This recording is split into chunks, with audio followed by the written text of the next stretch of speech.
안녕하십니까 이 박사님. 안녕하십니까. 남이 하면 불륜, 내가 하면 로맨스, 이런 개념 없는 인간들 되게 싫어하는 이 박사입니다. 야, 불륜과 로맨스 근처도 못 가는 인간이 왜 그런 얘기로 앉았어? 야, 이 개새끼야, 이 작가. 왜? 너 국민TV 지난번 우리 저기 설 특집 방송할 때 나 늦게 왔다고 존나 지랄했지. 개지랄했지. 아주 개지랄했지, 개 씨발로마. 너 어제 라이벌 개새끼야. 어제 라이벌 몇 분 늦게 도착했어. 3분 늦어서. 야, 이 개새끼야. 너는 걔 제대로 못하면서 씨발 나한테 지랄하니? 어? 그리고 그것도 늦잠 쳐서 나는 씨발 저기 직장 갔다 왔다고 진짜 이 개새끼야. 아유 진짜. 그래, 사람들이 다 놀래더라고. 왜? 저 새끼는 지각 가서 존나 떳떳하다고. 아, 핑계 없어. 어. 저 늦잠 잤어요. 그래요. 뭐 그럴 그래. 수도 있지 뭐. 아이, 야, 아이, 문희정 아나운서 얼마나 고생했을 거야, 그러면. 근데 사람들이 이러더라고. 아 이거 국민 TV라고 말이야. 지각하고 이런 거 아니야 이러더라고. 사람들 잘 모르나 봐. SBS 라디오 전화 아예 제낀 적이 있었죠. 제낀 적이 있었지. 이제 할 수 있는 얘기지. 제낀 적이 있었고요. 또 MBN 네. MBN 아궁이는요. 네. 11시 녹화인데 2시에 갔습니다. 아니, 그러면 그거는 편집이 아니라 본인 스스로 편집을 해버린 거 아니야? 그렇죠. 그래가지고 방송이 1시간 10분짜리 방송인데 50분에 갑자기 나타나는 거예요. 그래서 너 그 왜 예전에 저기 뭐야 채널 Y, YTN인가? 그 토론 프로그램에도 갑자기 쓱 나타난 적 있어 그렇잖아요. 그거는 연합뉴스가 말이죠. 사옥을 옮겼어. 내가 촌놈이 내가 어떻게 알아? 구사옥을 간 거야. 구사옥을 가가지고 경비한테 아니 왜 11층에 연합뉴스 사옥이 없냐고 막 존나 따지더니 이사 갔어요. 그래서 또 한 30분 늦었지.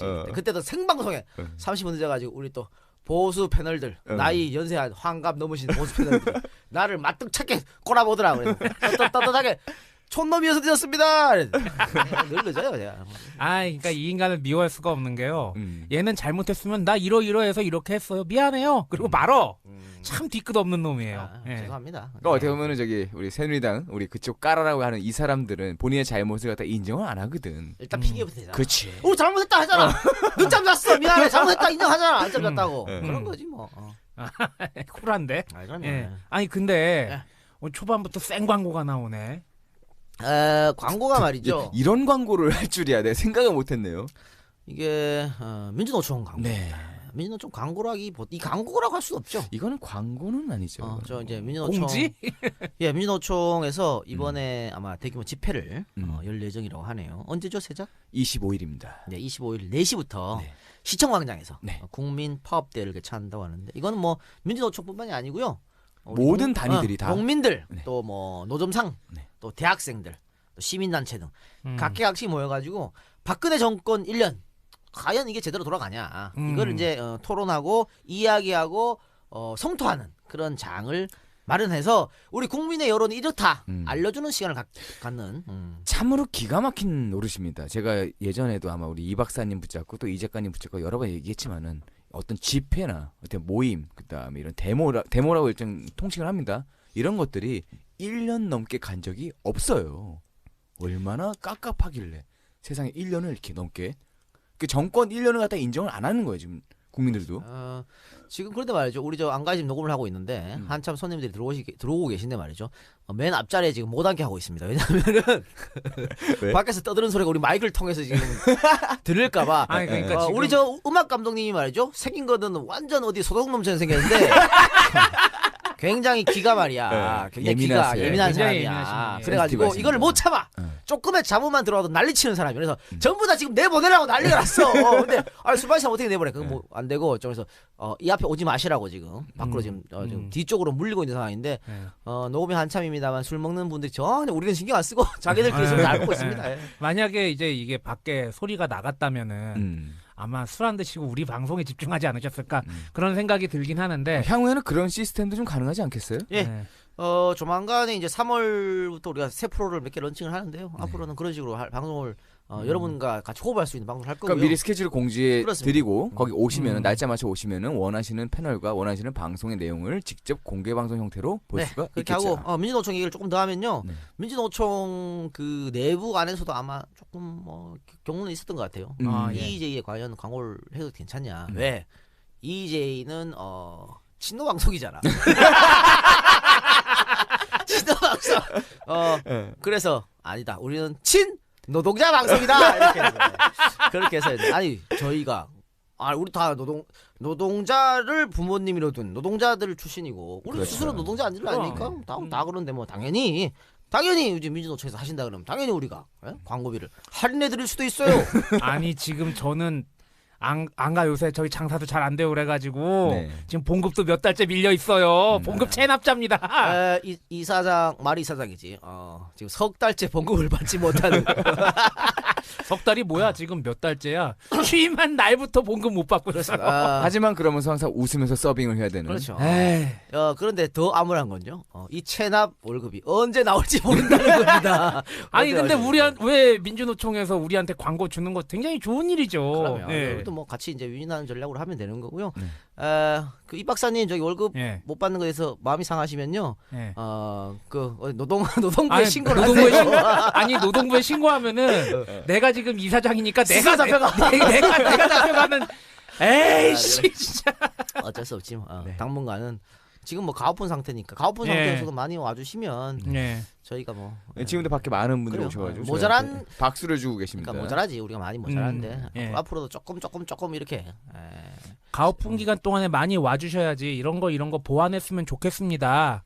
라는 말씀을 해주시면서 저희가 좀 더 완성된 형태의 그럼요. 안가를 만들 수 있지 않을까 그런 생각이 듭니다. 그리고 네. 지금 많은 분들이 우리 방송이 그 업데이트이 설날에 3개 업데이트하고 한 주 쉬었다고 또 난리를 지금 치고 또 있어요. 한동안 잠잠하던 게시판에 난리. 악플들이 이것들은 무슨 자기들 그 녹음실을 마련해놓고는 왜 방송을 안 올리냐 하는데 방금 말씀드렸다시피 우리가 지금 정상적인 오픈이 안 돼 있기 때문에 그렇다고 이해해 주시고 또 3개 연속 올렸으면 한 주 쉴 수도 있지. 안 그래? 아니 그걸 그렇게 난리를 치나? 일주일에 한 개씩 해서 3개 하면은 주당 1.5회 올린 거야 이 사람들아. 그러니까. 근데 그분들 입장에서는 한 번에 뭐라 다 들었잖아요 이미. 그 새로운 것에 대한 어떤 고마운 질칠 수도 있는 겁니다. 그래요? 제가 봤을 때는 조삼모사가 아닌가. 우리 뭐 청취자들도 막 디스하는 방송이야. 그래요. 자, 네. 그거는 그렇고 우리 제가 저번 주에 말입니다. 저번 주가 아니죠. 지난 방송 지난 방송 박흥수 저번 주라고 하지 특집. 말고 지난 방송에 우리 내 친구 조영수. 그치 친구 얘기를 또 간만에 했어. 친구 얘기를 예전에 간만에 그 누구야 인민무력부장 아는 오진우 외손자. 오진우 외손자 이후로 오랜만에 친구 얘기했는데 코파다가 코피 터졌는데 예. 공부했다 그랬는데 예. 조영수 얘기를 했는데 그 방송을 듣고 조영수 선배님께서 조영수한테 전화를 해서 야 너 혹시 이 작가 친구냐? 그러니까 조영수가 걔 어떻게 알아? 걔 어떻게 하세요? 걔 빨갱인데? 이렇게 전화번호를 따가지고 영수한테 난생을 하셨더라고. 하셨는데 안동 시내에서 이제 버스 운전하신답니다. 버스 운전하시면서 들으시는 모양이지. 들으시는데 그 전까지 선배님이니까 조영수 선배님이니까 나도 선배님이지 뭐. 그렇죠. 나이가 좀 우리보다 나이 연배가 있으신 분인데 예. 그동안 안동 특성상 쭉 신한국당, 민자당, 신한국당, 뭐 한나라당, 새누리당까지 쭉 찍었던 양반이지. 근데 낙검수를 듣고 아. 그게 옳은 건 아니구나라고 생각했대요. 예. 그러면 이제 새누리를 안 찍기 시작했는데 이 양반 한 얘기가 그거야. 낙검수 들으면서 새누리당을 무조건 찍으면 안 되겠다고 생각했는데 왜? Why? 감정적인 거는 들어갔어. 뭐 때문에 새누리 찍으면 안 되는 모르는 거야. 그거를 그거를 EJ를 통해서 들어서 느꼈다는 거지. 이렇게 해서 찍으면 안 되는구나. 너무 좋았다고. 그래서 계속해서 꼭 한번 만나고 싶다. 또 여기 오시고 싶다고. 예. 서울까지 자기 쉬는 날. 그래서 네. 너무 감사하다는 말씀을 여기서 드리고요. 일단 두 가지가 감사하네요. 일단 한 가지는 물론 안동에서 보면은 이 작가는 당연히 빨갱입니다. 네, 그렇죠. 아주 지독한 빨갱이고요. 또 하나는 아까 말씀해주신 것처럼 내용을 EJ에서 확인하셨다는 게 너무나 감사한 노릇입니다. 그렇죠. 감사하고 제가 또 하나 감사 드릴 분이 있어요.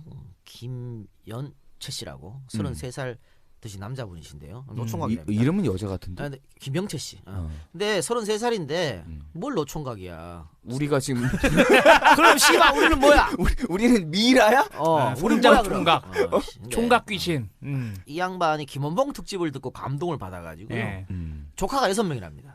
조카 6명들한테 EJ를 듣고 역사 얘기를 그때부터 들려주기 시작했다네요. 근데 이제 조카들한테 가르쳐 준 거지. 아이들한테. 그럼 가르쳤는데 어느 날 보니까 말이야. 조카들끼리 싸우는데 막 싸우다가 얘 이 박사희 같은 놈아. 그래 그걸 듣고 있던 당했잖아 누가 당한 다른 조카가 그럼 넌 이승만이냐? 이랬다고 합니다. 야 너무 심한 욕들이 오고 심한 거 아니야? 그러니까 그걸 보면서 이 어린 조카들이 이런 걸 보면서 내가 뭔가 하긴 했구나라는 생각을 하셨다 그러는데 그래서 말이죠. 이번 설날에는 말이죠. EJ에 나왔던 인물들을 위주로 해서 퀴즈 대회를 열었답니다. 상금 걸어놓고. 예. 그래가지고 뭐 퀴즈 대회를 열었는데 문제가 대단히 고난도. 네. 고난이도. 그래서 그 조카들이 답변한 내용이요. 기시 노부스케. 야 우리도 1년 걸린 이름인데. 초등학생들이 세지마 류조. 나 아직 못 외워요. 바민트기. 네. 노독술. 이런 얘기들이 솔솔솔 나오더랍니다. 그래서 깜짝 놀랐다고. 이 양반 집안 1남 4년대 조카까지 합치면 전부 16명의 대가족이랍니다. 전부 다 이 얘기를 듣는다. 그래서 이 이야기를 왜 저한테 편지를 보냈냐면요. 제가 왜 저번 시간에 또 하나의 가족 이야기하면서 네. 감동받았다. 우리 100만 클릭. 그렇죠. 그 얘기 감동받았다고 말씀하니까 그래서 그 얘기를 듣고 편지를 써주신 거야. 그것뿐만이 아니고 저같이 이렇게 겉으로 움직이진 않지만 우리 가족끼리 모여가지고 이런 식으로 EJ 듣고 깨닫는 사람들이 많다. 이거를 EJ 3인방들이 알아달라. 씨발 감동 아니냐 이거? 감동이죠. 전 지난번에 그 토요일 주말에 또 굉장히 인상적인 손님을 뵌 게 제가 요새 일 없으면 안가에 계속 와요. 근데 부산에서 오신 손님들이 이제 주말 이용해서 올라오셨는데 대단히 감사하다고 하면서 원래는 자기는 정말 그 신한국당 새누리당 그저 거기만 찍었다가 EJ 듣고 바뀌었고 그리고 어떤 분은 또 그렇게 얘기하시더라고. 자기 어머님이 당신의 어머님이 계속 이제 그 여기 지금의 여당 쪽만 계속 찍었다가 나중에 EJ를 쓱 들려드렸더니 그때 하시는 말씀이 자기가 지금까지 해왔던 게 북한 애들이 저기 김일성, 김정일, 김정은 찬양한 거랑 무슨 차이냐고. 세뇌당한 거랑. 세뇌당한 거라고. 그렇지. 맹목적 충성이었다고 뭐 그렇게 말씀하시면서 바뀌었다고 그래서 저희한테 감사하다고 그런 얘기도 있었거든요. 우리가 씨팔 진짜 뭘 한다니까? 이거 봐. 지금 이 양반 김영철 씨 조카들 초등학생들 아니야. 6명. 네. 얘들은 이제 웬만하면 새누리한테 안 가. 벌써 어릴 때부터 세뇌를 당해가지고 이거 벌써 우리가 미래 6표를 확보한 겁니다. 일단 6표 확보했습니다. 대단한 우리 참 씨파 뭐 한다니까. 우리가 뭐든지 하고 있으니까 여러분들도 좌절하지 마시고 우리 이제 팬들도 요즘에 참 정말 말도 안 되는 일이 많이 벌어지지 않습니까? 정말 7, 80년대 다시 돌아갈 것 같은 그런 일들이 많이 일어나는데 좌절하지 마시고 계속해서 이제 응원해 주시고 또 우리랑 같이 손잡고 뛰어주시면 분명히 세상은 바뀔 거다 이런 말씀을 전해드리겠습니다. 그리고 말이죠. 우리 저 욕처방 AS가 아니고 후기 후기가 왔습니다. 기억하실까 모르겠는데 박주원 씨가 자기 친구 욕처방 해달라고. 박주원 좋아 보이는데 그 안준우 작가 있잖아요. 대구 신춘문예 등단하셨던 작가. 우리 이 작가의 정치과의 1교시를 졸지에 쓰기로 만든 그 양반 이제 후기가 왔는데 우리 안준우 작가가 우리 욕처방을 듣고 글다운 글을 써야겠다. 다시금 펜을 잡았답니다. 이게 박수 쳐야 될 거 아닙니까 이거? 야 그래요. 어쨌든 우리 박주원 작가님은 안준우 작가님. 죄송합니다. 안준우 작가님. 박준우는 진짜 요청하신 분이고. 좋아본 분이고. 안준우 작가님께서는 욕처방을 듣고 개가천선을 했다. 그지? 그러니까 사실 우리가 지금 욕처방 한다고 또 욕을 얻어먹고 있어요. 그럼 쓰레기 같은 짓을 왜 하냐 이러는데 아니 듣는 사람들이 이렇게 변하잖아. 그렇지. 변하는데 왜 그래? 자기 뭐 이게 직접적으로 당한 사람이 이게 변해가지고 생활이 바뀌는데 우리 그거 말고도 뭐 민서 엄마 많잖아. 세종이 아빠 많잖아. 다들 애들 다 변했잖아. 세종이 듣고 있나? 그럼 다 변했는데 뭐. 아니 세종이 아버님 오신다 놓고 안 오고 계세요 지금. 세종이 손잡고 온다 그랬는데. 아니 그 항공사 직원분 누구셨지? 그 진규 아버님 그 항공사 계신다는 좀 말이야. 스튜어디스들이랑 그 항공사 여직원들 데리고 안까지 모셔가지고 그래 회식을 하고 정말 그 사이에 중요한 우리 걸 3명 방송하고 앉아있고 그리고 쓱 나와서 술도 한잔 받고 그러면서 로맨스도 좀 살짝 그거 얼마나 좋아. 맞네, 좋다. 맞네. 진규 아버지 욕처방 해야겠네. 진규 아버지가 말이고. 아니 진규 아버지 지금 뭐 대한항공이잖아. 아이고 괜찮나? 괜찮아. 항공인데 기장들이 다 어이구 아들 저기 나왔다고 다 얘기하고 저기 진규 어머님은 신방과 출신 다 아주 언론사에서 와서 언니 아들 아니야 다 지금 진규 때문에 유명인이 됐잖아. 그런데 얼마 전에 안가에 왔어요. 아 그래요? 안가 왔어. 저기 부부 둘이 왔어. 그러지 말라고 우리 스튜어디스 진규 아버지가요 대한항공에서 제일 큰 비행기 타. 야. 그 큰 비행기 미국 가는 비행기 있잖아. 네. 아 저기 그 퍼스트 클래스 A 뭐 있잖아. 있어. 저기 스튜어디스가 몇 명 탈 거야. 애들 데리고 저기 뭐야 인천공항에서 얼마 멀지도 않는데. 걔들 데리고 저 오고 그러지 말이야. 세작이 옆에서 기타 쳐줘요. 데리고 오세요. 욕처방 진짜 진규 아버지 욕처방 형인데 진짜. 얘들. 근데 진규도 이제 욕처방 듣고 공부도 좀 하게 됐고. 또 진규 동생이 있어요, 동생이. 오빠 욕처방 듣고 지도 같이 공부하고. 살짝 놀란 거야. 그럼 왜 내가 잘못하면 네가 당한다 이제. 깜짝 놀랐겠다. 그러면서 같이 공부하고. 야 이거 얼마나 좋습니까. 뭐 그러니까 너무 여러분들이 욕처방에 대해서 그렇게 생각하지 마시고. 또 이 작가 욕은 사실 기분 나쁜 욕이 아니고 그럼. 또 자기를 또 깎아가면서 양초 같은 욕 아니야. 그럼요. 자기를 불태워가면서. 불태워가면서 하는 거죠. 그런 의미에서 오늘의 욕처방. 오랜만에 욕처방을 한번 들어보도록 하겠습니다. 자, 오늘의 욕처방 이주희 씨. 근데 이주희 여자 이름인데 남자랍니다. 나 잠깐 설레었는데. 그러니까 77년생 남자인데 국내에서 말이죠. 내노라 하는 뮤지컬 기획 제작사에서 기획 팀장으로. 오 잠깐만. 그럼 레벨이 좀 있잖아. 레벨도 있고 딱 관련 업계에서 이 사람 이야기하면 바로 오케이. 다 알지 이주희니까. 예. 그런데 처음에는 익명으로 해달라고 했다가 제가 꺼져! 그럴 것 같아요. 어디다 대고 익명으로 욕처방을 해달라고 그러? 이래서 오케이.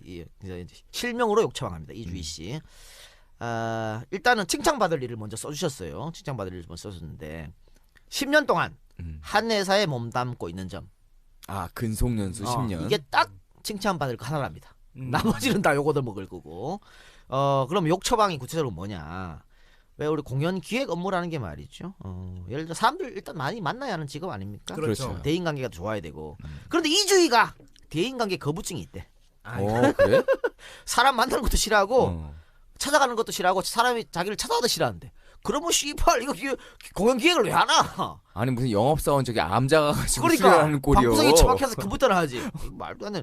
하여튼 그렇다 그래요. 그리고 그냥 이 양반은 10년 동안 같은 회사 근무했으니까 이제 뭐라 그럴까? 이제 만성이 됐다 그러나?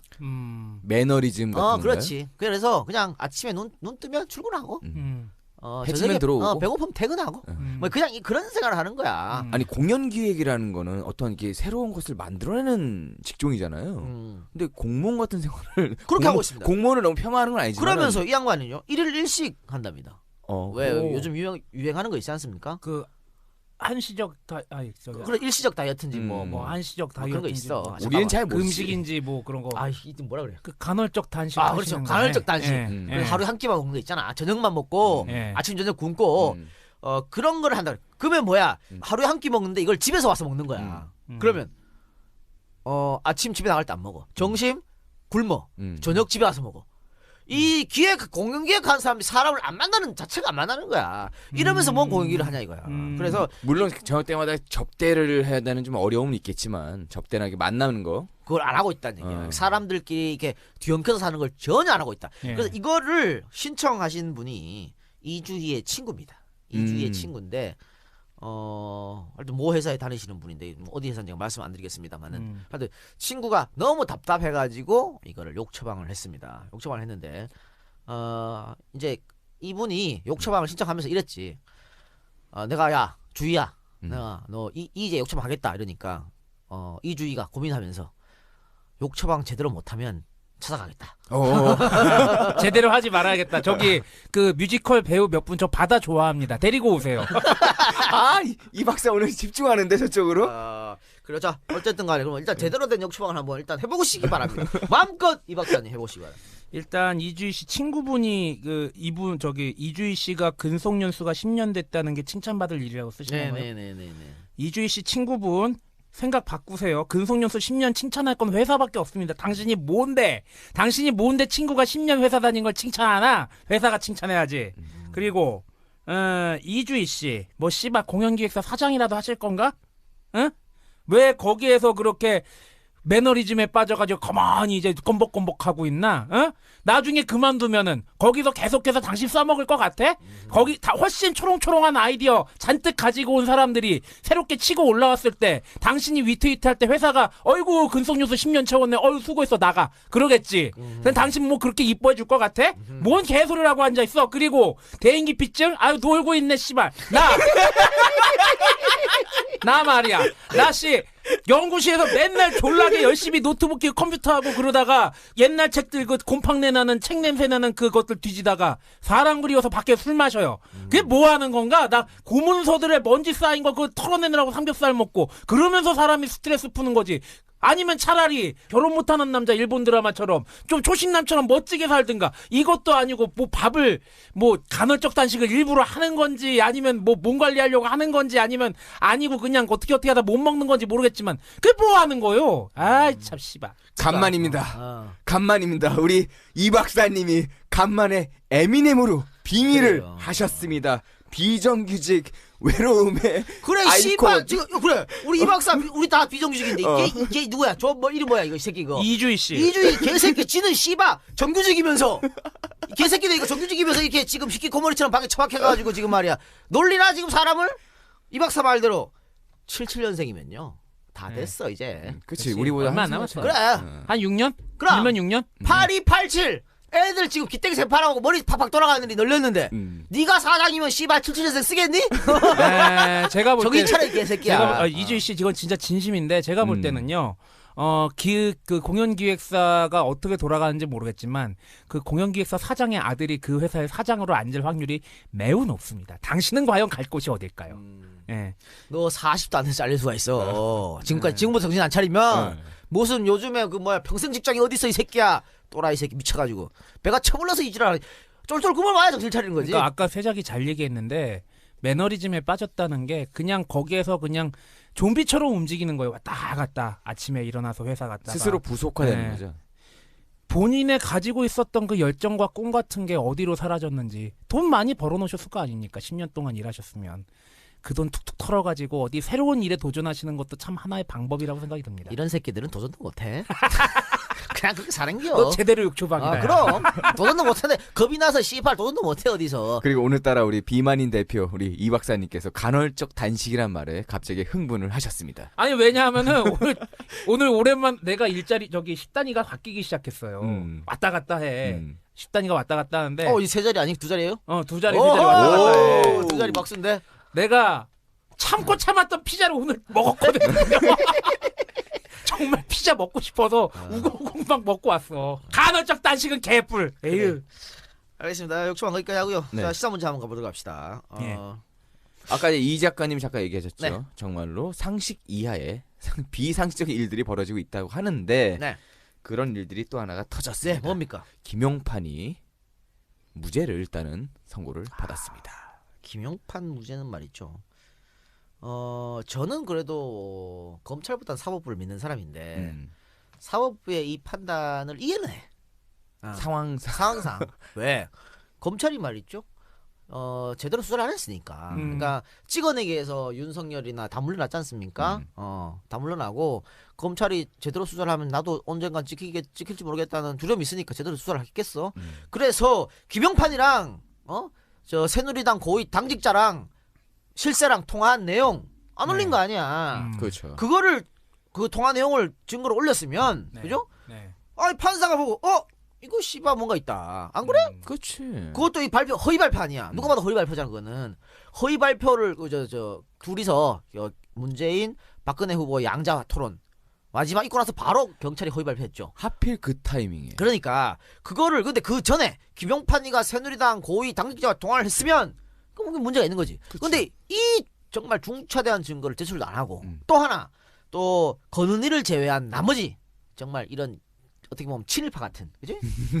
친일파가 딴 게 친일파가 아니야. 이런 게 친일파지 뭐가 친일파요? 네. 권은희를 제외한 다른 친일파 같은 그런 경찰들이 다 허위로 어떻게 허위인지 아니면 뭐 우리가 알 수는 없습니다만 어쨌든 간에 증언을 한 거 아닙니까? 그러니까 권은희랑 배치되는 증언을 했잖아. 그렇죠. 네. 그러니까 판사가 봤을 때는 그럴 수 있어. 그렇게 판단할 수 있다는 거야. 그러니까 이 법리적인 판단을 했을 때도 좀 무리한 판결 아닌가요? 이건? 그러니까 이런 거 대한민국 판사들 제일 문제점이 무슨 정말 법전에 있는 거를 책으로 쳐가지고 무조건 법리 따지는 그것도 꼭 문제거든. 누가 봐도 잘못인데 법에 어쩌고 이렇게 하는 거. 그렇죠. 그러니까 뭐 강간 살해 이런 것도 되게 뭐 적게 하는 거 아닙니까? 약하게 그런 건데 이번에도 뭐 그런 게 있었던 것 같아. 그러니까 결정적인 증거를 검찰에서 제시를 하지 않았다. 그러니까 짜고 치는 고스톱이었다. 이렇게 보는 거고요.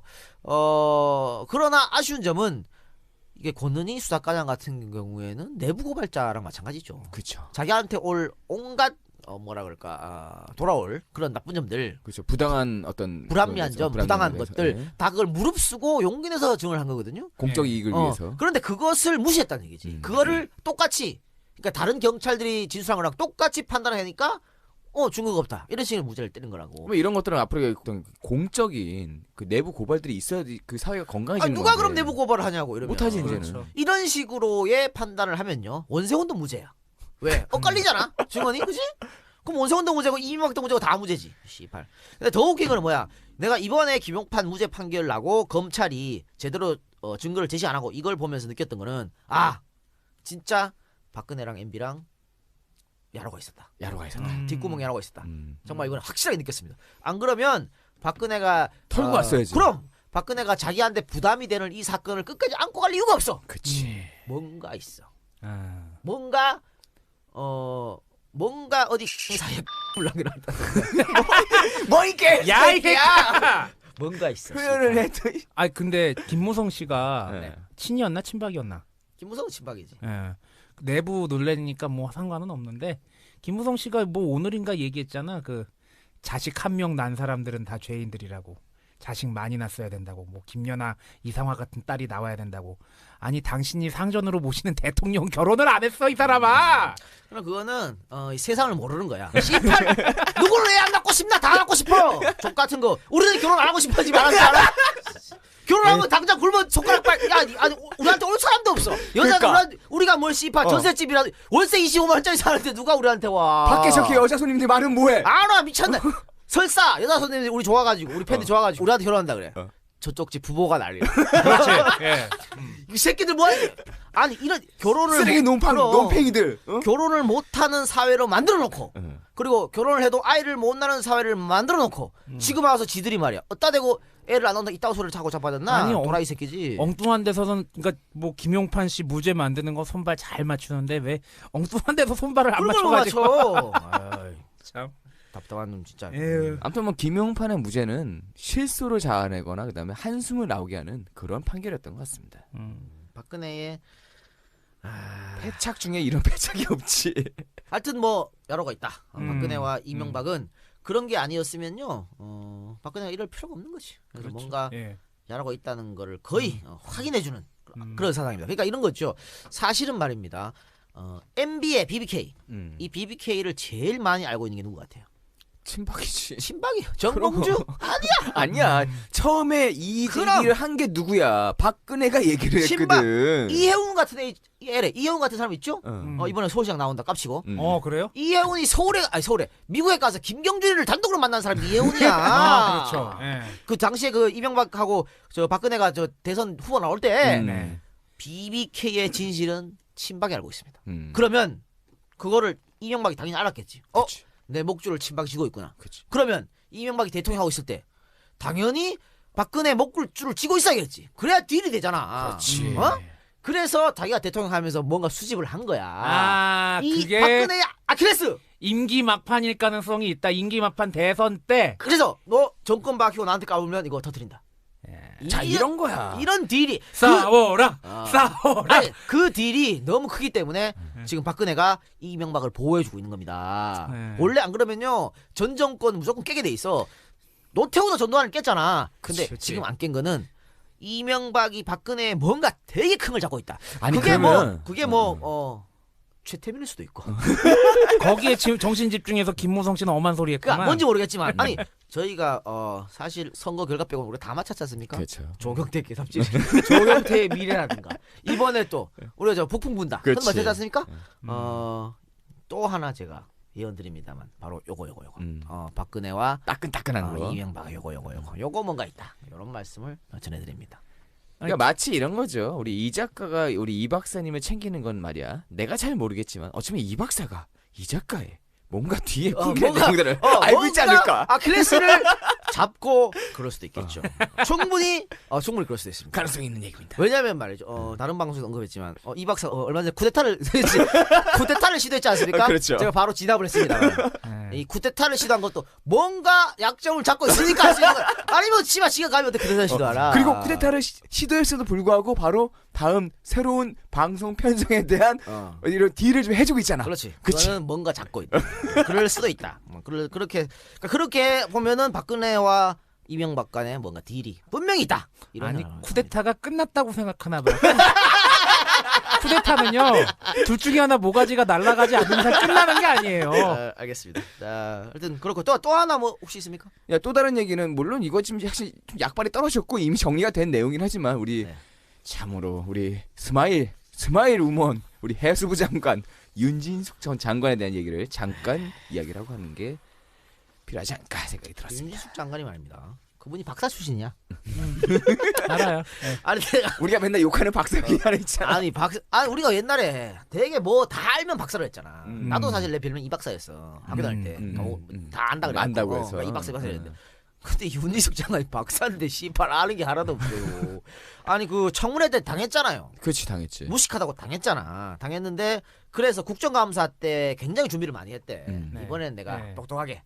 근데 여러분들 국정감사 다 봤지만은 국정감사에서도 뭐 얘기하면 다 웃고 말았지. 그 뒤에서 그 컨닝 페이퍼 주무 뭐 부처 사람이 이야기해주고 그걸로 다 넘어갔잖아. 그것도 정확히 뒤에서 얘기를 해주는데 이게 뭔지 잘 모르는 거야. 모른다니까. 그 이 양반이 무슨 장관을 한다고 말이야. 아 답답하게. 그리고 말실수. 진짜 코미디지.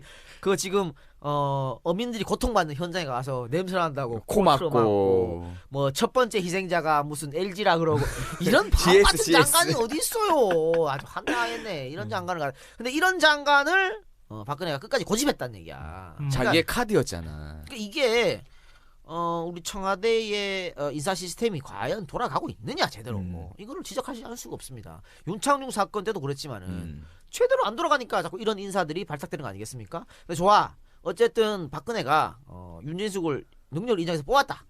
그런데 청와대에서 저 청문회에서 문제가 있었죠? 그럼 그때 잘라야지. 그렇지. 근데 빡빡 우긴 거야. 자기의 잘못 인정하기 싫으니까.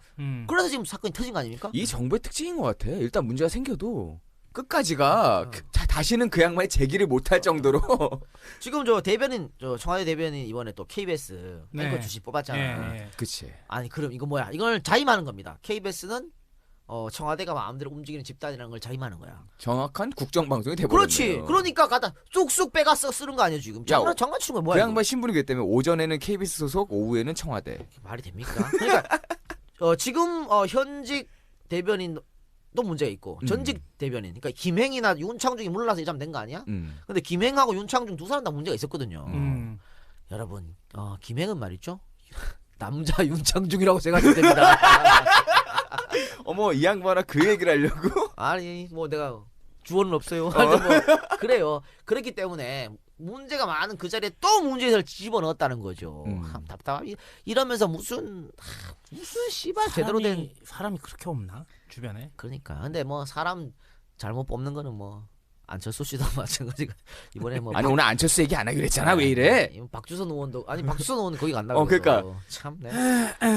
그래요. 뭐 다 불러 모시기 바랍니다. 알겠습니다. 네, 조만간에 뭐 새누리당 조경태 안 가나 모르겠네.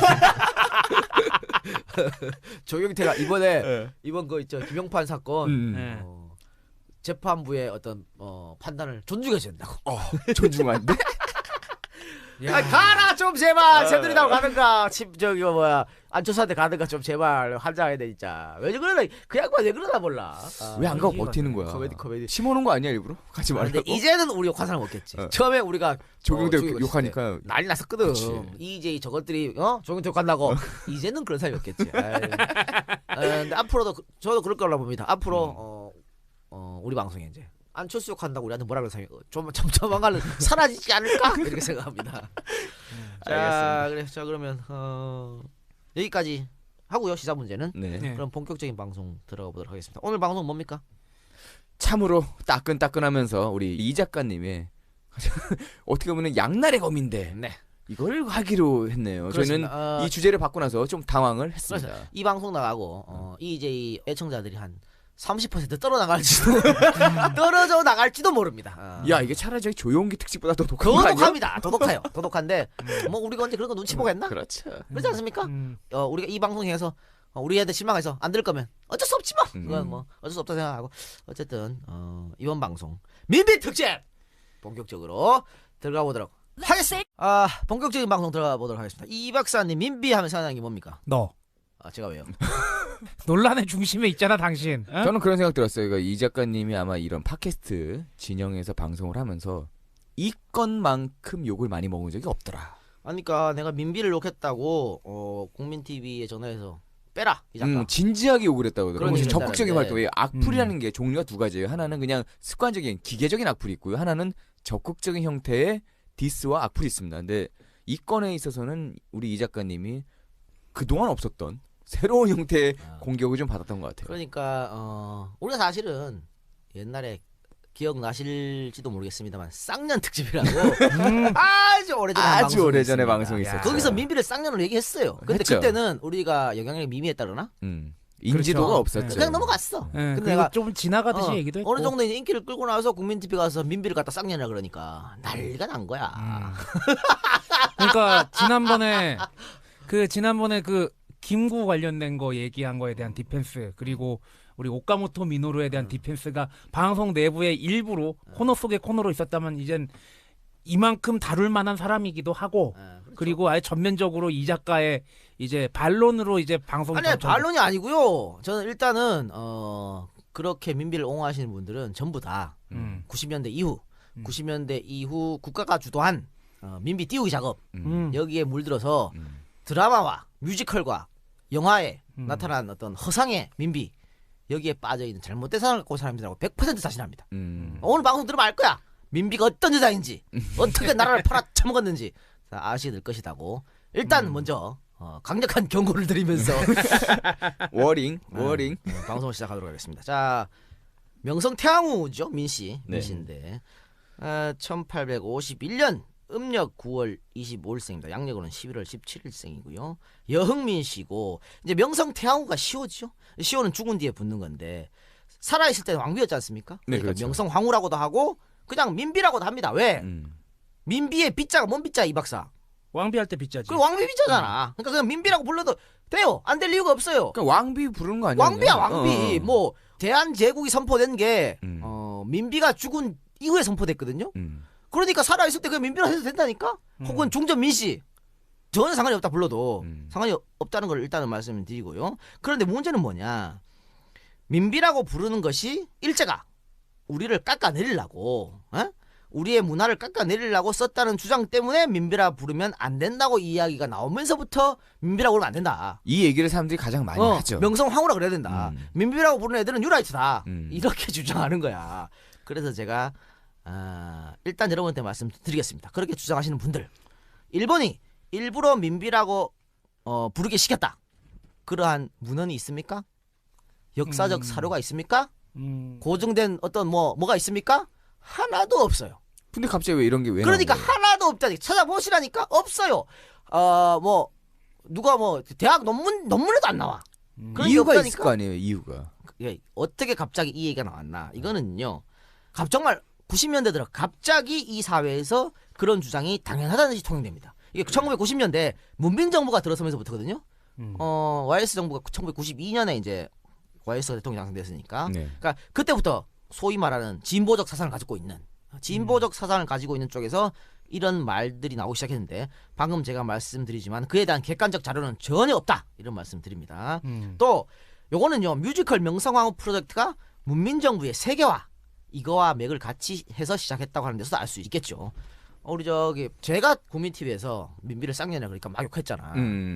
근데 저만 욕한 게 아니야. 그 전에 있어? 그 전에 아니 내가 이런 얘기를 하니까 이 작가 무식한 새끼 막 이러더라고. 그런데 우리 대중문화평론가 강원 선생, 유명하신 분이죠. 유명하신 강원 선생이 그 벙커 특강을 하셨거든요. 예. 거기에서 누가 그러더라고. 강원 선생이 거기서 민비 얘기를 했으니까 나보고 들어보라 그러더라고. 그래서 강원 선생이 또 민비를 되게 띄워주는 건 줄 알았어. 들어봤어. 욕할 준비를 하면서 들어봤지. 그랬더니 강원 선생이 민비를 미화하는 그 뮤지컬 명성황후죠. 그걸 초연 때 보러 갔대요. 보러 가서 중간에 자리를 박차고 일어났대. 박차고 일어나서 뭐라 했냐면, 이런 씨발년이면 공모야. 응? 이 미친년이지만 공모야. 이런 미친년을 띄워주는 이런 뮤지컬이 뭔 뮤지컬이야 이러면서 뛰쳐나왔다고 합니다. 그러니까 이 작가 혼자 죽기 싫으니까 강원 선생을 끌고 들어가는구나. 생각이 있는 사람들은 다 아는 내용이에요. 어떻게 씨발 민비가 구국의 영웅이 됩니까? 말 똑같은 소리지. 기왕후가 구국의 영웅 되는 거 지금 기왕후 드라마 하죠? 드라마 하고 있죠. 앞으로 우리 자라나는 세대들은요 기왕후를 정말 나라 살릴 여자로 할 거야. 하지원으로 기억하겠지. 똑같아. 앞으로는요 2등 방문을 이토 히로부미나 이완용을 불꽃 남자 이완용 이런 드라마가 나올 수도 있어. 그래서 뭐 다음 세대 이완용이 정말 나라 살리는 구국의 영웅 이럴 수 있는 거지 뭐. 그랑 다르게 하나도 없다. 아니 우리가 또 이 명성황후 얘기할 때 가장 큰 게 그거 있잖아. 뮤직비디오 같은 거 보면은 명성황후 이꼴은 이미연이었거든. 그렇죠. 그것 때문에 왜곡된 것도 많은 거예요. 자, 이런 명성황후 뮤지컬은 말이죠. 희대의 쌍년 민비를 독립운동의 투사보다도 더 나라를 위해 일한 영웅으로 미화시켜서 망해가는 조선을 위해 일제에 맞서 용감하게 싸우다 비참하게 죽음을 맞는 여인으로 극화시켰습니다. 명성황후의 초연이 열린 것이 언제냐면요. 명성황후 씨의 100주기인 1995년 12월 30일이었습니다. 이 뮤지컬은 김영삼 정부의 세계화 선언에 발맞추어 기획되었죠. 그러니까 엄청난 후원을 받았고 홍보비만 해도 어마어마하게 썼다. 원작은 누구야? 이문열의 여우사냥. 이문열이야? 우리 진보 인사들이 언제 이문열을 그렇게 떠받들었다고? 언제 그렇게 이문열을 좋아했다고? 이문열이 쓴 글을 원작으로 한 뮤지컬을 이렇게 숭상하는지는 모르겠습니다. 또 민비라고 부르는 것이 일제의 계략이었다 하는 기사도요. 1992년 동아일보 기사가 최초입니다. 아니 동아일보요? 아니 우리 언제 진보 인사들이 동아일보 기사를 이렇게 숭상했나? 뉴라이트에 동조하는 이문열과 동아일보의 주장을 그대로 갖다 쓰다니. 자, 누가 식민사관이고 누가 뉴라이트 주장에 동조하는 겁니까? 이문열과 동아일보라. 조합이 괜찮은데? 그리고 말이죠. 명성황후의 재조명 같은 논문, 소설, 드라마, 뮤지컬, 영화 이런 것들이 본물 터듯이 만들어졌던 것도 언제? 1990년대입니다. 잘 알아야 되는 거야. 그러니까 과도한 민족주의, 또 반일 감정, 또 세계화 열풍으로 민비가 국민 쌍년에서 단숨에 국모로 이미지 탈환한 것입니다. 자, 당시 김영삼 정부의 세계화 추진위원회의 입장을 한번 들어봅시다. 뭐라 그랬는지. 지금 우리 민족이 처해 있는 상황은 19세기 말에 비슷한 꼴을 지니고 있다. 주변 4대 강국과 개방적인 관계를 맺게 된 것이나 이들 국가들이 나름대로 이 지역에서 주도권을 쥐기 위해 각축하려는 상황이 비슷하다는 것이다.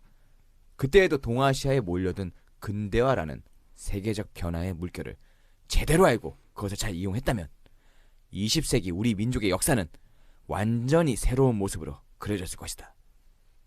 개항은 곧 망국이라는 논리에 밀려 우리의 개항과 개화는 자주적으로 이루어지지 못했다. 자, 이 이야기는 뭐냐? 쇠국을 한 대원군은 나쁜 놈이고 외세를 끌어들이는 민비는 미래를 본 여자라는 걸 강조한 것입니다. 그래서 이제 우리도 세계화해서 개방하고 보호무역 철폐하고 신자유주의로 가자는 것이죠. 그래서 OECD 가입하고 공공부문 개방하고 은행 개방하려다가 IMF 유탄 맞은 거 아닙니까? 그렇죠. 그러니까 이런 식으로 김영삼 정부의 어떤 목적에 의해서 민비의 영웅화, 미아화가 일어나기 시작했다라고 하는 겁니다. 일제의 낭인들에 의해 무참히 도륙된 것은 일제 정말 개씨 족같은 호로 새끼들의 짐승 같은 짓이고 있어서는 안 될 일이지요. 그렇다고 하더라도 나쁜 놈들의 손에 죽었으니 그녀의 잘못은 다 사라지고 악행은 미화되고 심지어 독립투사 진실한 조선의 어머니 상으로 그려지는 것은 역사에 대한 모독이 아니냐. 항상 우리가 사관 얘기만 사관 다를 수 있죠. 그러나 그 다른 사관 어디서 기초를 합니까? 팩트를 기초로 한 겁니다. 역사적 사실을 가지고 이야기해서 사관에서 나눠야 되는 거지. 역사적 사실을 왜곡해놓고 사관 타령이 있을 수가 없는 거죠. 일본이 2등 방문을 동아시아의 영웅이라고 추켜 세우면 우리가 뭐라 그럴 겁니까? 저희가 지금 녹음하는 날짜가 2월 13일입니다. 2월 14일은요. 안중근 의사가 사형 선고를 받은 날입니다. 만약에 우리가 아까 지금 얘기한 대로 어떤 사관의 기초에서 봤을 때 우리가 안중근 의사가 2등 방문을 저격한 것이 문제가 된다고 얘기를 한다면 그건 뭐라고 설명할 거야 그러면? 안중근 의사가 이토고 히로부미를 저격한 또 뭐 때문에 저격한 그 죄악이 있잖아. 안중근 의사가 이토고 히로부미를 저격하고 나서 재판하기 전에 쫙 죄악을 열거했지 않습니까? 그렇죠. 그 이유 그건 팩트 아니야. 그렇지. 그건 제대로 이해해 주란 말이지. 근데 지금 이런 민비를 미화하는 건 뭐야? 그걸 다 무시하는 거야. 없애버린 겁니다. 무시하고 관점과 감정에 의한 판단한 그렇습니다. 거죠. 자 봅시다. 일제가 명성황후를 민비라고 격화시키려고 했다면 일제가 무단 통치를 할 때 우리 백성들과 신문들은 명성황후라고 쓰면 안 되죠. 그렇죠. 그렇지 않습니까? 네. 왜 일제가 이거 없애려고 그랬으니까. 당연히 무단 통치니까. 그렇죠. 야, 이제 신문 명성황후라고 쓰면 정간, 폐간 이렇게 돼야 되는가. 민비라고 써야 돼. 거기다가 거지. 일본의 일왕이 있는데 그럼요. 걔네들 입장에서 황제 아니야. 그러면은 저기 대한제국의 황제는 왕으로 떨어졌고 호칭이 바뀌었을 그렇습니다. 텐데. 자, 봅시다. 예. 조선이 대한제국이 된 날짜는 1897년 10월 12일이고요. 명성 황후 시효 발표는 1897년 11월 6일에 있었습니다. 그러나 그 이후 1920년 30년대 당시의 각종 일간지 전부 다 명성 황후라고 쓰고 있어요. 이거 시호니까 쓰고 있다니까. 일제가 이거를 일부러 자기들이 계략으로 민비라고 격화시키려고 했으면 이때부터 신문에 전부 민비라고 나와야지. 근데 그렇죠. 이때는 예. 명성황후 명성황후라고. 썼다니까. 그러니까 전혀 상관이 없는 거예요. 그럼 백성들은 뭐라 그랬냐? 백성들도 전부 민비라고 부르기도 하고 또 혹자는 명성황후라고 하기도 했어. 자기 부르고 싶은 대로 불렀다니까. 지금보다 낫네. 그렇죠. 그러니까 지금의 야 민비라고 부르면 안 돼. 이거보다 훨씬 나은 겁니다. 이건 프로파간다 작용한 거지. 자 일제가 여기에 전혀 간섭이 없었다니까. 뭐라 불러도 상관이 없었단 말입니다. 그러니까 만약 시호로 불러야 맞다면 고종이 대한제국을 선포하고 명성황후를 올렸고 그 선대도 모두 황제로 불렀으니까 세종대왕도 세종황제라고 해야겠죠? 그렇지. 역으로 가면 사도세자는 뭐야? 나중에 장조라고 추천됐습니다. 그렇죠. 그럼 장조라고 불러야지. 누가 장조라 그래? 다 사도세자 그러잖아. 난 장조는 처음 들어봤다. 솔직히. 해경궁 홍씨는 헌경황후라고 안 하고 다 해경궁 홍씨라고 해경궁 하잖아요. 홍씨라고 합니다. 그런데 그런 것들은 문제 없는데 왜 민비만 민비라고 부르면 안 된다는 거야? 말이 됩니까? 문정황후 윤씨도 윤비라고 불렸습니다. 인현황후도 민왕후로 불렸습니다. 장희빈은 희빈장씨라 그러죠? 네. 장희빈은 나중에 왕으로 올랐잖아. 그런 시절이 있지 않습니까? 올라갔었죠. 그런데도 그냥 희빈장씨라 그래. 장희빈이라 그래. 일제 침략하기 전인데도. 근데 뭔 일제가 우리를 까보려고 이런 만들었다는 주장이 나오냔 말이죠. 자, 매천 황현이 쓴 매천야록 제1상 임오년 편을 봅시다. 매천은 민비를 중국 민씨 혹은 민우라고 불렀습니다. 일제의 침략에 울분을 참지 못해 스스로 목숨을 끊은 황현도 그러면 일제의 장기에 빠진 사람입니까? 이 말이 됩니까? 결론부터 이야기해드리면요. 민비가 죽었을 때 조선 백성 중 그 누구도 슬퍼한 사람이 없었다고 합니다. 늘 제가 말씀드리지 않습니까? 일본 낭인들 손에 죽지 않았으면 백성들 손에 맞아 죽었을 사람이 민비다. 얘기하지 않습니까? 근데 그때 당시에도 이 정도의 감정적인 대응을 했다고 하면 그런 반응이 나왔다고 하면 정말로 악행이 심했다는 민비 얘기예요. 악행이 어느 정도인지 알 수 있... 자 봅시다. 우리가 동학 농민혁명이 있었죠. 네. 이거는 서민들이 일으킨 동학 농민혁명이고요. 또 뭐랄 개화파, 또 엘리트들이 갑신정변. 그게 갑신정변입니다. 네. 또 뭐가 있죠? 또 군인들이 일으킨 이모군란. 군란이 예. 있어요. 이 세 가지 공통점이 뭔지 아십니까? 민비 타도였어요. 그렇죠. 셋 다 민비를 죽여라. 그러니까 당시 민비가 얼마나 나쁜 일인지 알 수 있는 건데 뭘 그 여자가 지금의 민족의 영웅이 됩니까? 참 답답한 얘기를 하고 계시네 진짜. 자 봅시다. 1930년에 동아일보에 연재된 김동현의 소설 젊은 그들 또 운현궁의 봄. 여기는요 시종 일관 민비를 음탕하고 나라를 망친 독부 남편을 바보로 만든 여우로 묘사했습니다. 당시 우리 백성들이 민비를 어떻게 이해하고 있었는지 잘 나타내 주는 것이죠. 만약에 김동현의 소설이 문제가 있었다면 백성들이 난리를 쳤겠지. 네. 너 김동현이 소설이 신문에다 이런 걸 써? 안 그랬어요? 근데 김동희는 조금 우리가 좀 판단을 좀 할 수 있지 친 않나요? 나중에 변절 얘기 나오는데요. 네. 김동현은요 1930년 후반에 변절했어요. 그러니까 이때까지는 괜찮아. 이때까지는 변절 인사가 아니었다니까. 독립운동가였다니까. 그러니까 일제에 대항했던 사람이지. 그러니까 이건 문제가 없는 겁니다. 그러니까 아까 제가 진보적 인사들이 그 민비를 영민한 왕비로 띄우면서 이런 주장을 많이 했다고 얘기했지 않습니까? 예. 그러면서 그 사람들은 우리같이 민비를 쌍년이라고 주장하는 사람들을 뉴라이트 사관에 빠졌다고 얘기합니다. 우리 요즘 많이 많이 듣죠? 듣잖아. 우리 많이 그런 얘기 많이 듣죠? 자, 그래? 그럼 한번 봅시다. 북한은 민비를 어떻게 보는지 한번 살펴봅시다. 북한은 말이죠. 명성 황후를 민비로, 민씨 세력은 민씨 일파로 기술하면서 민비를 4대 굴종적인 대일 외교의 장본인이라고 쓰고 있습니다. 근거가 있는 거예요 이게? 조선 사화집 평양 출판사에서 2000년에 낸 책입니다. 또 북한의 백과사전인 조선 백과대사전에는 민비를 반동적인 수구파 집단을 꾸리고 봉건 양반들과 지주들의 이익을 대변하면서 모든 진보적 경향을 무조건 탄압하여 인민들에 대한 과혹한 착취를 일삼았으며 대외적으로 4대 투항주의적 외세 의존적인 정책을 실시하였다라며 민비를 대단한 악녀로 그리고 있습니다. 백과사전 좋아하시는 분들 있잖아. 백과사전 좋아하는 진보주의자 있지 않습니까? 네. 내가 그 양반한테 묻고 싶다. 그러면 북한도 뉴라이트 사관에 빠졌냐? 그 양반들은 북한의 주장은 다 동조하니까. 내가 묻고 싶대. 우리 보고 뉴라이트 사관에 빠졌다니까. 우리는 뉴라이트 종북좌파야? 희한하네. 그래, 우리는 뉴라이트 좀 짜파래 그러면. 그래. 북한이 민족주의 강조하니까 새로운 뉴라이트 신우파겠네. 맞네. 그러니까 이 사람들은 그냥 모두 깍이잖아. 다 까고 싶어. 그러니까 뭐 북한 백과사전을 받겠어? 그냥 까는 거. 제가 말씀드릴게요. 자기보다 어린 사람들한테도 배울 게 있으면 배워야 되는 겁니다. 안 그래? 불치함은 아랫사람에게 물어보는 것을 부끄러워하지 않는 그래, 자세. 모르는 걸 모른다고 하는 건 부끄러운 게 아니야. 안 그래? 나는 가끔 이 박사 저런 말 할 때마다 제가 배운 놈이라는 걸 느껴. 자, 그러니까 정리를 드리자면요. 명성황후로 부르던 민왕후로 부르던 민비로 부르던 중전민씨라고 부르던 자기 부르고 싶은 대로 부르시면 된다. 이런 말씀을 드립니다. 예. 아까 제가 기황후 얘기했지만 기황후, 서태후, 장희빈, 민비 이런 단어들을요. 중국이나 우리나라에서 옛 고대부터 오래전부터 계속 부르던 일반적인 호칭입니다. 이게. 이 갑자기 생기는 게 아니라니까. 그러는데 뭔 갑자기 일제가 격화시키려고 그 호칭법을 들고 나왔다고 얘기합니까? 말도 안 되는 소리를 하고 계시지. 자, 서태후는 말이죠. 원래는 자희태후나 효후면 황후라고 불러야 됩니다. 근데 그렇게 안 부르지. 예. 그냥 서태후라고 하잖아. 그게 서태후가 일반적인 호칭이잖아요. 그렇죠. 기황후는 보현 숙성 황후라고 하나? 아니지. 그냥 기황후라고 합니다.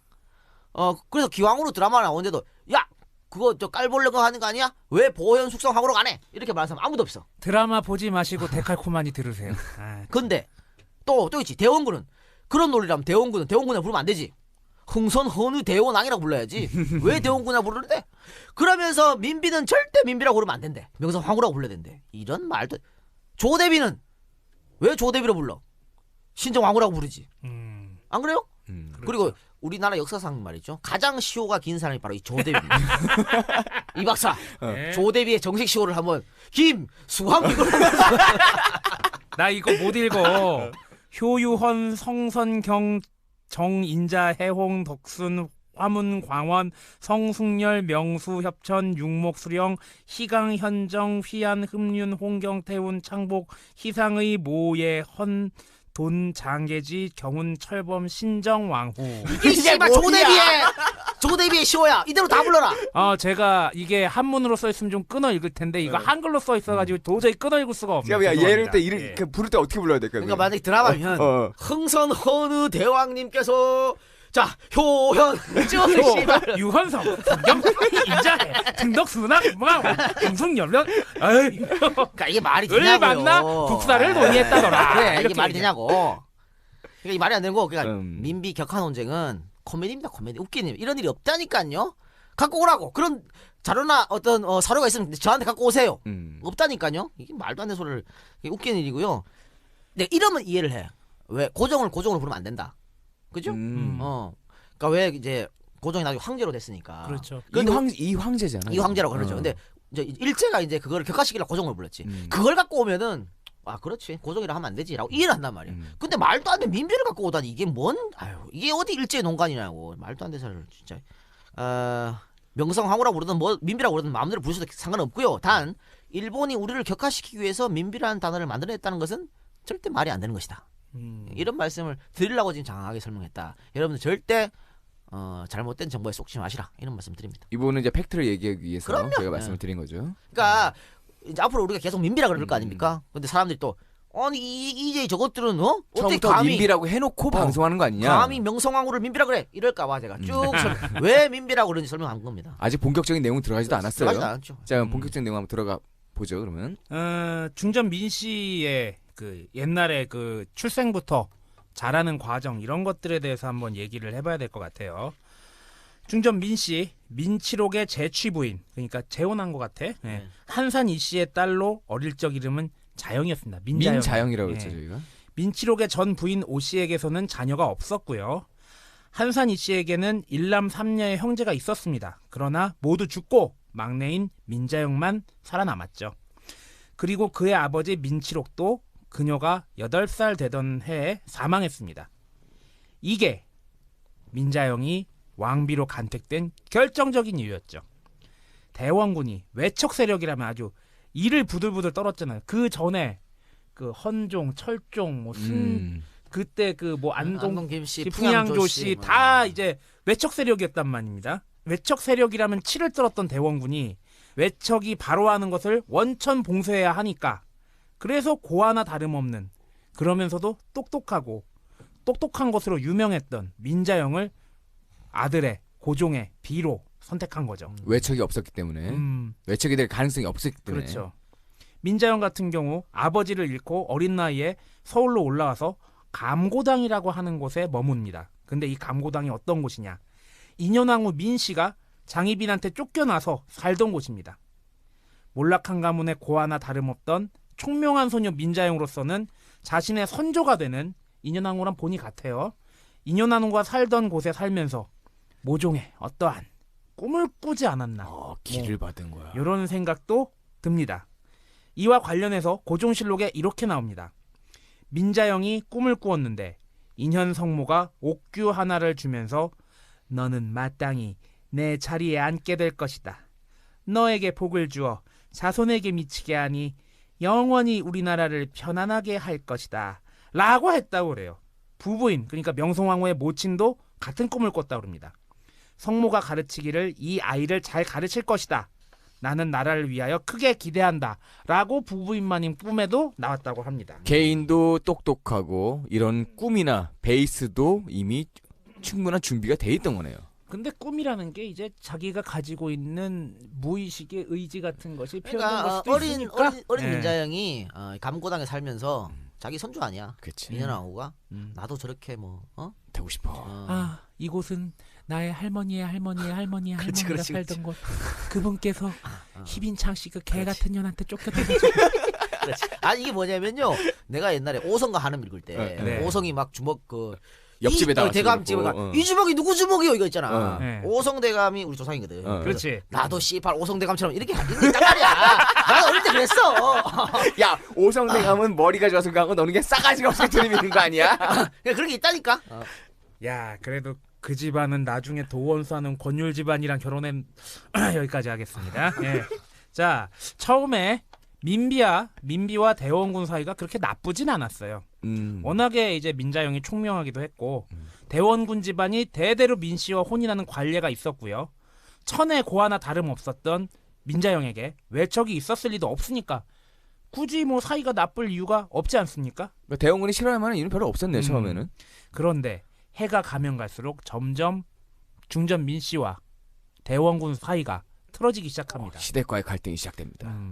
특히 고종이 귀인 이씨와의 사이에 완화군이라는 아들을 낳고 대원군이 이 손자를 매우 예뻐했다고 그래요. 그때부터 민비가 대원군을 싫어하기 시작합니다. 그러니까 자기가 난 자식은 없고 이 저 완화군이 이제 다음 대를 이룰지도 모른다. 이것 때문에 이제 권력욕이 있었던 여자니까. 남편 고종이 이미 후궁 귀인 이씨를 총애하고 있었어요. 가래를 올린 첫날 남편 고종은 왕비 처소에 들어가지 않고 아니 신혼 첫날 밤 딴년 둘째 부인 처소에 들어갔다는 거 아닙니까? 그렇지. 예. 그러면 안 돼. 에이, 아니 무슨 신혼여행 그 예전에 그런 80년대 신혼여행의 메카 제주도 가서 무슨 어디 호텔 가면은 밤에 베란다에 전부 나와서 남자들이 담배 폈다. 그건 80년대 예. 천연 줄 알았는데 아니었거든. 근데 요즘은 그런 게 요즘에 그런 게 있어. 예. 그럼. 지도 뭐 그렇게 말하는 남자는 뭐 총각인가? 그러니까. 아니 뭐 그런 것도 아니고 아니 첫날부터 결혼 첫날 기본 아닙니까 이건? 이건 좀 기본이 없는 그렇다. 거죠 이거는. 예. 또 중전 민씨 왕자 나중에 낳습니다. 그런데 이 아들이 태어나서 5일 만에 사망을 하죠. 유명한 얘기죠. 이게 아마 항문이 막힌. 예, 그렇죠. 항문이 막힌 사건이었는데. 그래서 무슨 어떻게 왕자의 몸에 칼을 대느냐. 그러니까 민비는 아마 이 서양 의술을 빌리려고 그랬는데 대원군이 절대 안 된다. 그래가지고 아마 사이가 틀어졌다. 예. 중전 민씨가 이를 두고 대원군이 산삼을 너무 많이 다려줘서 자기 아들이 죽었다고 생각을 했어요. 그래서 둘 사이가 이미 완전히 틀어질 대로 틀어진 것으로 보입니다. 근데 예. 대원군으로서는 뭐 아니 자기 손자를 일부러 죽이려고 산삼을 보낸 게 아니지. 거기다 그치. 적통인데. 그러니까 예. 대원군으로서는 그때는 뭐가 있어? 산삼이 최고지. 그렇지. 그러니까 산삼을 많이 주면 애가 살아날 거다. 그렇죠. 뭐 그렇게 생각했으니까 산삼을 줬을 수도 있는 거죠. 요때 또 때마침 귀인 이씨가 낳은 완화군이 사망을 합니다. 그러자 민비는 이씨를 궁궐에서 쫓아버립니다. 더 이상 카바칠 수 있는 이유도 네. 없잖아. 그렇지? 뒤에 나오겠지만 민비가요 질투가 또 대단히 심했던 네, 왕비죠. 귀인 이씨를 내쫓을 수 있었던 이유는 고종이 요때부터 이씨보다 민비를 총애하기 시작했기 때문으로 보여요. 서서히 민비의 어떤 뭔가가 고종을 구워 삶은 나오기 시작하는 거죠. 이렇게 고종의 이제 백을 받은 민비가 시아버지를 탄핵하기 위해서 시아버지의 반대파들을 죄다 끌어모으기 시작해요. 정치적인 행보를 일단 시작을 대원군이 초반에 고종이 왕으로 올라간 다음에 여러 잡았잖아요. 그렇죠. 저희 쓰러져가는 조선을 개혁한다고. 일단 민비 입장에선 자신의 친척들 민씨들부터 끌어들입니다. 그리고 대원군의 집권에서 몰락해가던 안동깁 씨, 풍양조 씨 등 뇌척으로 활개를 폈던 사람들을 자신의 옆에 불러들였고요. 또 대원군의 업적 중 하나가 업적이라고 해야 되나? 대원군이 한 일 중에 하나가 사원철폐 있잖아. 사원철폐 때 대원군에게 반기를 들었던 유생들도 전부 자기 세력으로 만들어 갑니다. 또 대원군이 탕평책을 쓴다고 요직에서 배제시킨 노론계열 포섭하죠. 이렇게 사람들 모으면서 대원군을 축출할 준비를 착실히 해갑니다. 이건 뭐냐 말이죠. 일단 딴 거 필요 없고 대원군에 반대하는 혹은 대원군 때문에 어떤 핍박받았던 다 끌어모은 거야. 대원군 잡으려면 대원군 반대하는 사람은 그렇죠. 다 우리 편. MB가 집권하자마자 친박들이 아니지 MB가 집권하자마자 무조건 반노무현. 그거랑 똑같은 거지. 노무현 네. 간 것처럼. 결국에 1873년 11월에 운현궁에서 궁궐로 출입하는 대원군의 전용문을 폐쇄시킵니다. 이거는 고종의 승낙 없이는 불가능했죠. 그렇겠죠. 예. 고종은 민비 사후에 극심한 좌절감을 보이면서 국사를 다 제껴놓고 그냥 힘없이 늙어가는 그런 왕이 됐습니다. 그래서 다시 귀빈 엄씨를 불러드립니다. 그렇죠. 우리 뭔 특집이야? 배정자 특집에서 예. 귀빈 엄씨가 다 쏙쏙쏙 생겼잖아. 예, 예쁘다 안 예쁘다로 그 논란이 있었던. 예. 엄씨는 민비가 고종이 총애했다고 해서 궁 밖으로 쫓아낸 인물이었거든요. 이 인물을 다시 불러들인 거죠. 고종은 민비 사망 이후 곧바로 엄비를 불러들입니다. 그리고 이번에는 엄비한테 의지하기 시작합니다. 이 얼마나 무능력하고 유약한 왕이었죠. 저 먼저 얘기했던 거잖아. 이게 예. 지금 여자 보여주는 사례라고 휘둘린 거 볼 수 아니다. 있죠. 자, 이렇게 대원군을 축제했던 민비는요. 아까 처음에 얘기한 것처럼 잔존 세력뿐만이 아니라 이제부터는 본격적으로 자기의 발톱을 드러냅니다. 모든 요직을 자신의 친족인 민씨 일가로 도배를 합니다. 아까 처음에 얘기했죠. 고아는 다름없었던 민비는요. 전국에 야 이럴 때 민씨였으면 좋겠다. 민씨성을 달구는 사람이면 전부 다 끌어들입니다. 사돈에 8촌에 18촌까지 모두 불러들였다고 할 정도였습니다. 18촌. 네. 자, 여기에 대해서 아까 좀 언급했었던 매천야록의 기록을 한번 살펴보도록 하겠습니다. 그때 민영이, 민영규, 민영상 등이 모두 화려한 요직에 있으면서 밖으로는 방백과 수영에 이르기까지 좋은 자리는 모두 민씨가 아니면 민씨의 사돈들이 차지했다. 게다가 명성도, 여기서 명성은 명성황후 얘기합니다. 네. 명성도 자기 집안에 빠져서 성이 민씨면 촌수가 멀고 가깝고를 따지지 않고 하나로 여겼는데 몇 년 사이에 시골까지 이어졌다. 민씨성을 가진 자들은 모두 의기양양하여 사람들을 물어 뜯을 기세였다. 이게 뭐냐 하면은 박씨면은 전부 다 박씨면 좀 다 물어 뜯을 듯이 다니는 것도 그렇죠. 뭐가 달라 이게. 그렇죠. 자, 또 다른 책이 있습니다. 오하 기문이라는 책이 있는데요. 여기는 뭐라고 쓰여 있는지 보도록 하겠습니다. 대개 성이 민씨인 사람들은 하나같이 탐욕스럽다. 아까 박씨 괜히 한 것 같네. 전국의 큰 고을이라면 대부분 민씨들이 수용 자리를 꿰찼고 평양감사와 통제사는 민씨가 아니면 할 수 없게 된 지가 이미 10년이나 되었다. 이렇게 해서 결국은 이렇게 됩니다. 1880년대에 중앙과 지방의 관리 중에요. 민씨성을 가진 사람이 등용된 숫자가 있습니다. 260명이 넘습니다. 이때는 260명이면 거의 다 해본 거 아니야. 자, 민씨성이 흔한 성이야? 아니에요. 지금도 그럼에도 공무원 중에서 260명이면 사람 많은 거다. 야, 그럼에도 불구하고 이 정도의 세력을 보인 거는요. 정말로 민씨라고 했으면 저기 요크셔 민, 진돗개 민, 개새끼도 벼슬을 줬다는 얘기입니다. 그러니까요. 여러분들 주위 한번 봐보세요. 민씨가 있나 없나? 우리 민씨 잘 없어. 내 민씨 누가 있어? 중학교 때 동창 하나가 민씨였고 군대 있을 때 자기 퇴소하면은 엄마 젖 만지면서 자겠다고 했던 702 특공연대 간 애가 민씨가 하나 있고. 없어. 난 내 주위에 지금 민씨 하나도 없어. 없다니까 그렇게 흔한 성이 아니에요. 희귀성이지 민씨가. 그렇죠. 그런데 중앙지방 관리 중에 260명이 민씨였다면 정말 그냥 민씨 너 성 이름 뭐야? 민 오케이. 어디 안동군수 오케이. 이렇게 된 거야. 이게 뭐야 이게? 자, 결국에는 이 민씨들의 매관, 매직, 비리 그리고 사리, 사욕, 채우기 등의 이런 전행들이 심해집니다. 결국에는 1882년입니다. 별기군에 대한 과도한 우대에 격앙을 했던 구식 군대들의 반발과 일반 백성들의 분노가 모여서 이모군란이 일어나게 됩니다. 자, 아까 얘기했던 매관 매직에 대해서는 아까 나왔던 책이었죠. 매천야록에는 이렇게 기록되어 있습니다. 매천야록에 아예 거의 한 챕터로 나와 있거든요. 이게 명성황후는 비용이 부족한 것을 염려하여 수영 자리를 팔기로 마음먹고 민규호에게 그 정가를 적어 올리도록 하였다. 무슨 저기 견적 뽑아.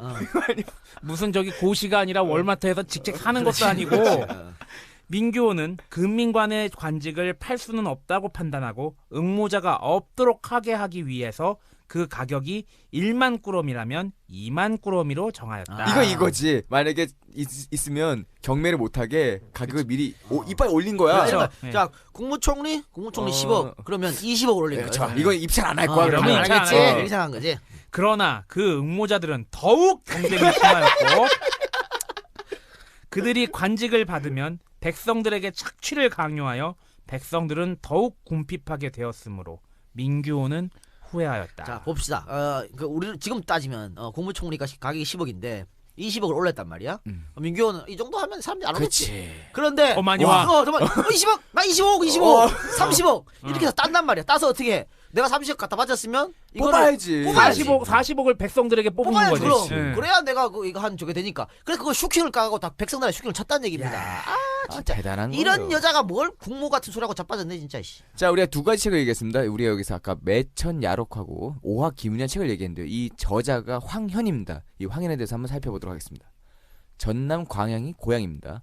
황현은 경술국치가 일어난 지 일주일 뒤인 1910년 9월 7일 날 이렇게 이야기합니다. 나라 잃은 선비가 무슨 낯으로 세상을 대할 것인가 라는 마지막 말을 남기고 스스로 목숨을 끊은 역사가이자 시인 그리고 조선의 진정한 마지막 선비였습니다. 자, 우리 정부는 1962년에 그에게 건국훈장, 국민장을 추서를 했습니다. 자, 그분이 자식들에게 남긴 유언을 살펴보도록 하겠습니다. 내게는 꼭 죽어야 할 의리가 없다. 그러나 나라가 선비를 기른 지 500년이 되었는데도 나라가 망하는 날 한 사람 죽는 이가 없구나. 나는 다만 그것이 가슴 아플 뿐이다.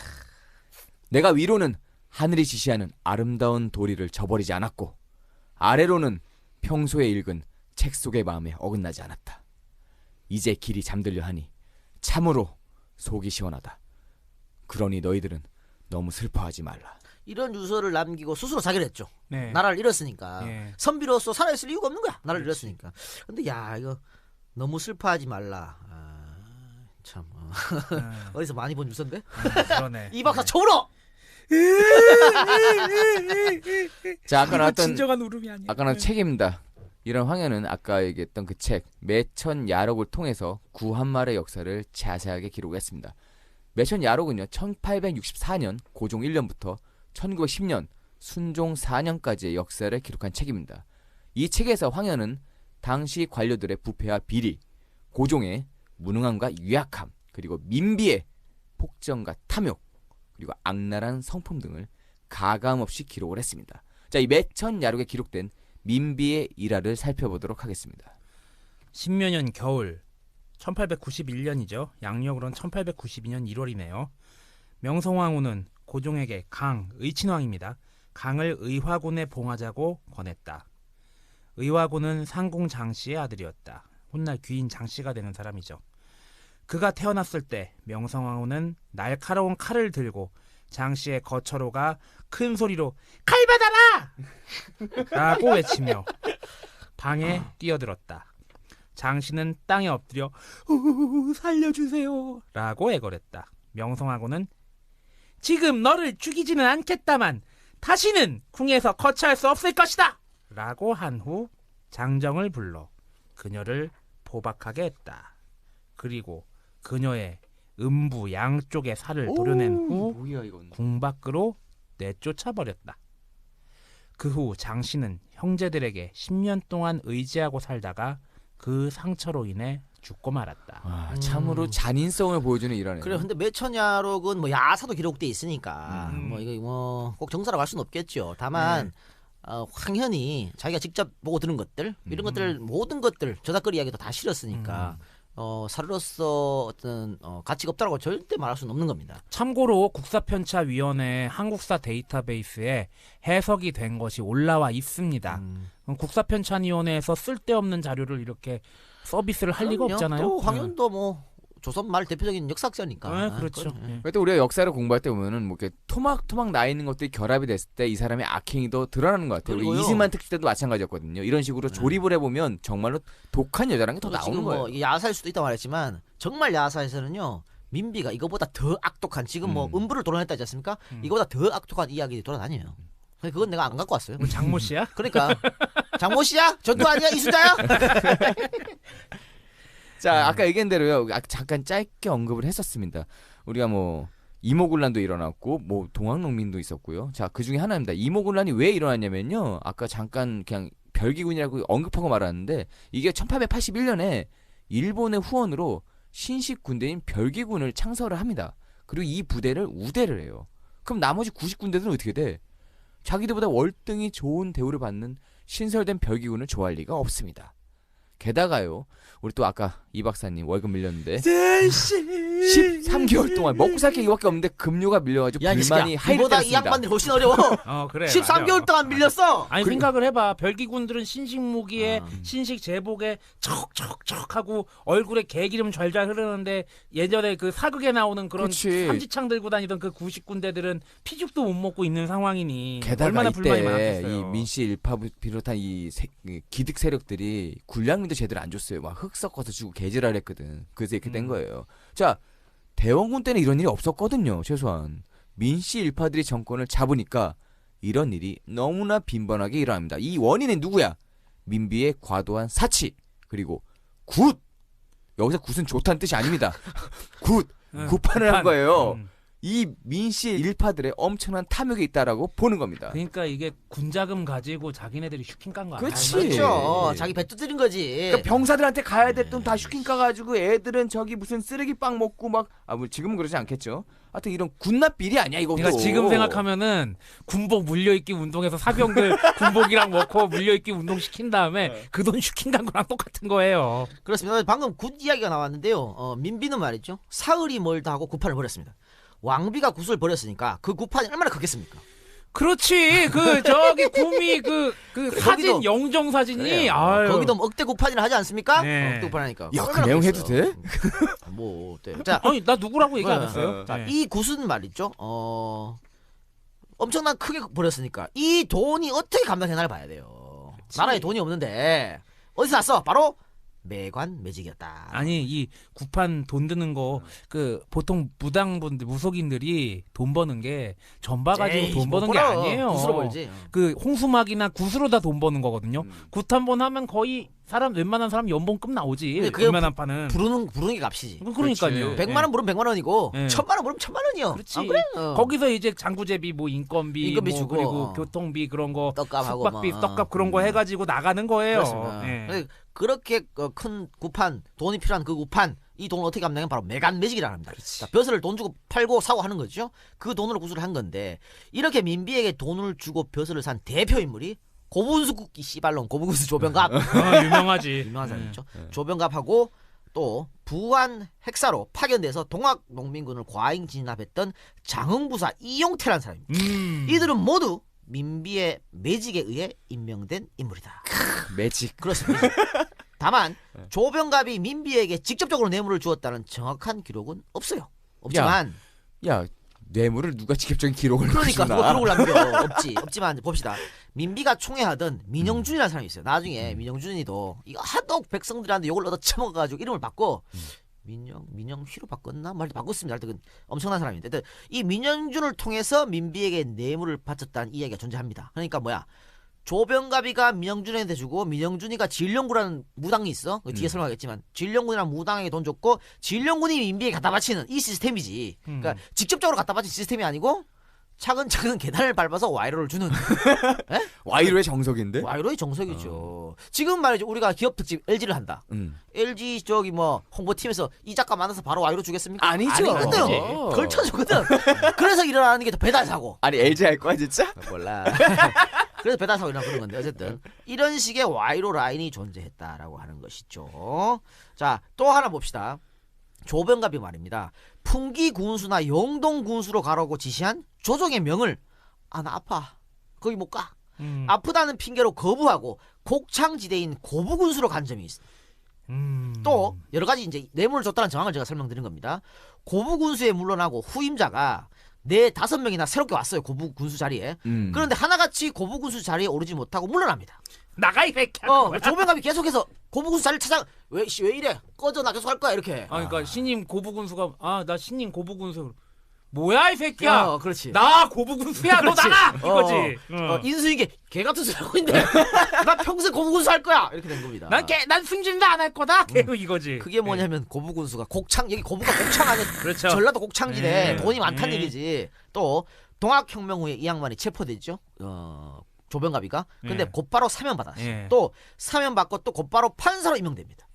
이런 거 판사로 임명돼갖고 저 동학교조 최시형? 이게 사형 판결 내는 게 이 조병갑이가 내렸어. 그래요? 그럼요. 그러니까 이런 점들을 보았을 땐 조병갑이 민비에게 직접 돈을 주진 않았더라도 민씨 일족에게 돈을 바치고 부유한 곡창지대인 고부군수를 차지했을 것이라는 것은 그냥 알 수 있는 거다. 앞에서도 얘기했지만 매관 매직을 위해서 엄청난 돈을 때려받고 그 자리에 올라가서 뽑아야지. 본전 이상을 뽑으려면 돈이 있는 부잣집 동네에 가야 되는 거예요. 그렇지. 자 볼까요? 고부군수로 오기 전에 어디 있었냐면 김해군수 있었습니다. 근데 김해가 옛날에 경상도 곡창지대 아니었거든. 거기다가 몇 년 동안 흉년이 들어갔고요. 박살났어. 먹을 게 없네. 먹을 게 없어. 그래서 정부에서 세금을 감면해주고 이런 혜택을 했단 말이야. 세금을 감면해주는데 거기서 어떻게 뜯어먹나 조병갑이가 못 뜯어먹잖아. 그러니까 김해군수 할 때 못 뜯어먹었단 말이야. 그러니까 김해군수 끝나고 풍기군수 가라, 영동군수 가라. 풍기 강원도 바로 밑에 아니야. 못 뜯어먹어 거기는. 영동, 인삼, 충북 영동 돈 안 돼. 정말 없어. 그러니까 어디가 고부로 간 겁니다. 먹을 게 있어. 그러니까 이런 점만 봐도 조병가 얼마 떨어졌냐 보죠. 방금 제가 풍기 또 영동군수를 말씀드렸는데요. 풍기군수나 영동군수를 아프다면서 안 갔거든요. 이게 말이 돼? 왜? 풍기군수, 영동군수 아프다며 못 갔는데 고부군수는 어떻게 갔나? 그 존나 못해. 아니 풍기나 영동은 아파서 못 가는데 그럼 고부가 하니까 이제 안 아파요? 이게 씨발 말이 되냐고 이게. 이게 뭐 말도 안 되는 개소리지 이게. 동학농민운동이 참 민비한테 뇌물 준 것으로 추정되는 사람을 반대해서 일어난 농민혁명이었는데 이거를 안핵사랍시고 때려잡은 사람이 또 민씨한테 돈 받은 이유였지. 그러니까 여러분 이 조병갑 때문에 사실 전봉준이가 동학농민혁명을 일으켰거든요. 그러니까 이게 그러면 민비 때문에 일어난 거랑 똑같은 거예요. 아니 멀쩡한 만석보 다시 싸가지고 그거 뜯어 먹은 거 아니야. 그러면 세금 안 낸다고 두드러 패고 자기 어머니 죽었는데 뭐 부주 안 한다고 두드러 패고. 근데 이 박사 말대로 조병갑은 민비에게 엄청난 돈을 주고 벼슬을 샀지 않습니까? 당연 그 돈을 회수하기 위해서 군민들의 목을 옥죄고 주머니를 탈탈 털게 됩니다. 그래서 동학혁명이 시작된 것이고요. 자, 대원군이 10년 저축한 돈을 단 1년 만에 민비가 다 써버렸다는 기록도 있다. 비슷한데? 그렇죠. 저기 문민정부 5년 민주정부 10년 동안 차곡차곡 모아놓은 거. 그렇죠. 자, 또 세자가 태어나자 이를 축하하고 무병장수를 빌기 위해서 금강산 1만 2천 봉 봉우리 모두에 돈 1000냥 쌀한선 포 한 표씩을 갖다 바쳤다고 합니다. 그러니까 이게 뭔 조선의 국모입니까? 봉우리가 1만 2천 개입니다. 그렇죠. 금강산 찾아가자 1만 2천 봉, 2만 2천 봉이 다 그랬다 그래. 근데 뭐 이것도 뭐 누구는 야사라 그러는데 그냥 나온 얘기가 아닐 때 그것도 연기 납니까? 또 이 구세는 말이죠. 당연 저주굿도 들어갑니다. 아니 무슨 저주굿을 해? 이항 시아버지 죽이려는 저주굿. 그러니까 이항하고 권력 다툼을 했으니까 자 이항이라는 이름을 새기고 거기다가 활을 쏘고 침을 녹하는 저주굿이죠. 저 장희빈이 했던 거 아니야? 그렇죠. 그런데 시아버지를 미워할 수도 있지. 그래. 그 자기 첫째 아들을 뭐 시아버지 때문에 죽었다 이렇게 생각할 수 있었으니까. 나는 내 돈 들여가지고 종이 인형 사서 뒤에다 이동형 적고 목 맨날 찢어버린다. 그럴 수도 있는데 사이가 안 좋을 수도 있는데 문제는 이 저주굿에 들어가는 돈이 누구 돈이냐 하는 거야. 이거 공금으로 썼구나. 공금 이게 미자용 돈이야? 다 공금이지. 나라 돈을 지 마음대로 시아버지 저주하는 데 쓰고 앉았으니 이걸 어떻게 황후라는 표현으로 높여야 합니까? 자, 백성들은 피죽도 못 꾸려 먹어서 굶어 죽고 병사들은 13개월씩이나 금녀가 밀려있는 판국에 또 심지어는 이모군란으로 피신해 있을 때도 무당에게 점을 보고 이 무당이 민비에게 곧 황궁할 수 있다고 하자 거액을 내린 것이 바로 민비입니다. 아니 이 점이 중독성이 있나 봐 이게. 그럼 있죠. 우리 IF 시발점이 됐던 그 한보철강 네. 정태수도 이 점에 미쳐가지고 나라의 기업을 작살한 거 아닙니까? 이 중독성이 있나 봐. 근데 이 무당은 진령군이라는 무당입니다. 아까 제가 말씀드렸던 아까 잠깐 언급했었죠. 그 네물라인의 네. 그 핵심 진령군인데 원래 이제 윤씨 무당 윤씨라고 불렸는데요. 민비가 총애해가지고 진령군이라는 작호를 내립니다. 어유. 단숨에 군의 반열에 오른 그렇습니다. 거야? 진령군이 곧 황궁할 수 있습니다. 이렇게 했던 그 점괘가 또 교묘하게 맞아 떨어졌어요. 아다리가 또 맞았어요. 그래서 진령군은 곧바로 민비에 의해 중용되었다. 그래서 이에 각 지방의 수령이나 병졸, 수사가 진령군의 손에서 임명되었고 진령군이 이제 벼슬을 다 내는 겁니다. 또 재상들이 앞다투어 진령군과 자매관계나 양자관계를 맺었다. 야 차라리 저기 월드컵 때 봤던 문어가 낫겠다. 이거 진령군과 자매관계, 양자관계 뭐예요? 대통령한테 누나라고 부를 수 있는 사람. 그러면서 지금 막 최고의 권력을 휘두르고 있지 않습니까? 지금 뭐 새누리당이 아니고 그 사람 당이라 그래. 그치. 그런 말이 있을 정도야. 그러니까 뭐 그 똑같은 거죠. 또한 한말에 법무대신까지 지낸 김해 출신의 이유인이라는 사람이 있어. 이거 무레배가 뭐예요? 깡패지 뭐. 잡범에 잡배. 그럼에도 불구하고 귀신을 부릴 수 있다고 해서 진령군의 추천을 받아서 양주 목사로 임명됩니다. 아이고 진짜 테마록이요 이제는. 잘났다 잘났어. 또 점술가 안영중은 현풍 군수가 되었어요. 점쟁이를 막 군수에 갖다 바치고 나라 꼴이 이러니 씨발 안 망하면 그 나라가 이상한겨. 야, 요거 가지고 논문 하나 써야겠다. 재밌네. 재밌죠. 네. 또 하나 굿에 대한 에피소드가 있는데요. 민비가 워낙 굿을 좋아하니까 이걸 노려가지고 와탄카 이런 애들이 이게 대가리 좋은 애들. 크리에이티브 애들이야. 이게 뭐냐면요. 자 어느 날 설계 들어가네. 자 민비가 어디로 지나간다 매일 알아낸 거야. 거기다가 사당을 꾸며놓고 말이죠. 민비가 지나가는 시간에 맞춰가지고 민비 만세 대원군 개새끼 이거 한 거야. 그러니까 민비가 지나가다가 이 뭐야 이거 오호라. 존나 우연인데. 저 샤먼들을 중용하도록 하여라. 너는 누구니? 저는 모른 척하는 거지. 저는 금강산 일만이 천목의 수도로 했고 그리고 백두산에서 정의를 받고 태어났쇼. 그렇지. 어느 날 작두 장군의 신령을 받은 그렇지. 대원군 물러나라. 그렇지. 이렇게 하니까 민비가 그날로 바로 그 사람한테 벼슬을 내렸다고 한다. 너 벼슬 콜. 그렇게 된 거지. 한장한 어르신만 진짜 이런 씨팔 님이 족가고. 야, 진짜. 이랬는데 말이죠. 그러니까 이 정부에서도 그 시계에 목을 매는 거 아니야. 창조 경제네. 그래. 자 이랬는데 지금 이거는 이제 이모군란을 설명드리다가 이제 군 얘기가 나와서 설명드린 거고요. 이모군란 얘기는 또 우리가 또 중요한 얘기니까 좀 상세하게 한번 봅시다. 요거는 좀 잠깐 쉬었다가 이모군란 얘기 들어가 보도록 하겠습니다. 오 여기 드디어 광고했네. 우리 저번에 한번 왜 안가에서 소고기 구워서 먹었지 않습니까? 그 고기를 보내주신 유기농 한우를 보내주신 그 회사에서 소고기 잘 못 먹는 저도 맛있게 먹어요. 그렇습니다. 이 광고를 신청했습니다. 근데 이게 이거 방금 세작이 원래 소고기를 안 먹거든요. 애새끼 입이 저질이어가지고 아니야 존나 고급인 거야 이 새끼야. 입이 저품이어서 소고기를 못 먹는데 근데 세작도 맛있게 먹은 네이처 오다에서 판매하는 유기농 한우. 유기농이어서 그랬나? 그러니까 요즘에 왜 마블링 문제 많습니다. 옛날에 마블링 좀 좋은 고기라 그랬어. 근데 요즘에 많이 얘기하지 마블링 좋은 게 아니다. 그런 얘기 나지 않습니까? 그래서 이 안티 마블링을 강조한답니다. 유기농 한우. 고기 자체의 맛이 좋은 거죠, 이거는. 그렇습니다. 그래서 자연 순환형 유기농 농법으로 키워가지고 유기농 한우를 판매하고 또 이득이 나면 또 뭐 사회에 한원도 하는 그런 괜찮은 회사라고 생각드네요. 그래서 100% 유기농 인정을 받은 사료를 먹인다고 하네요. 그러면서 도축 가공까지 모두 HACCP 인증을 받은 그런 정말 국내 최고라고. 모든 사람들이 자기 국내 최고라지만은 이렇게 자부심이 있는 것 같습니다. 햇삽이라고 그래, 햇삽 그거를. 그래서 왜 우리 문제 있는 거 있잖아. 동물성 사료, GMO, 호르몬, 항생제 전혀 투입 안 하신다고.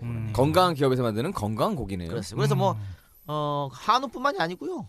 곰탕도 판매하고 그런다는데 그 주소 혹시 있으면 www.natureoda.com www.natureoda.com입니다. 발음이 오다 괜찮다. 오다.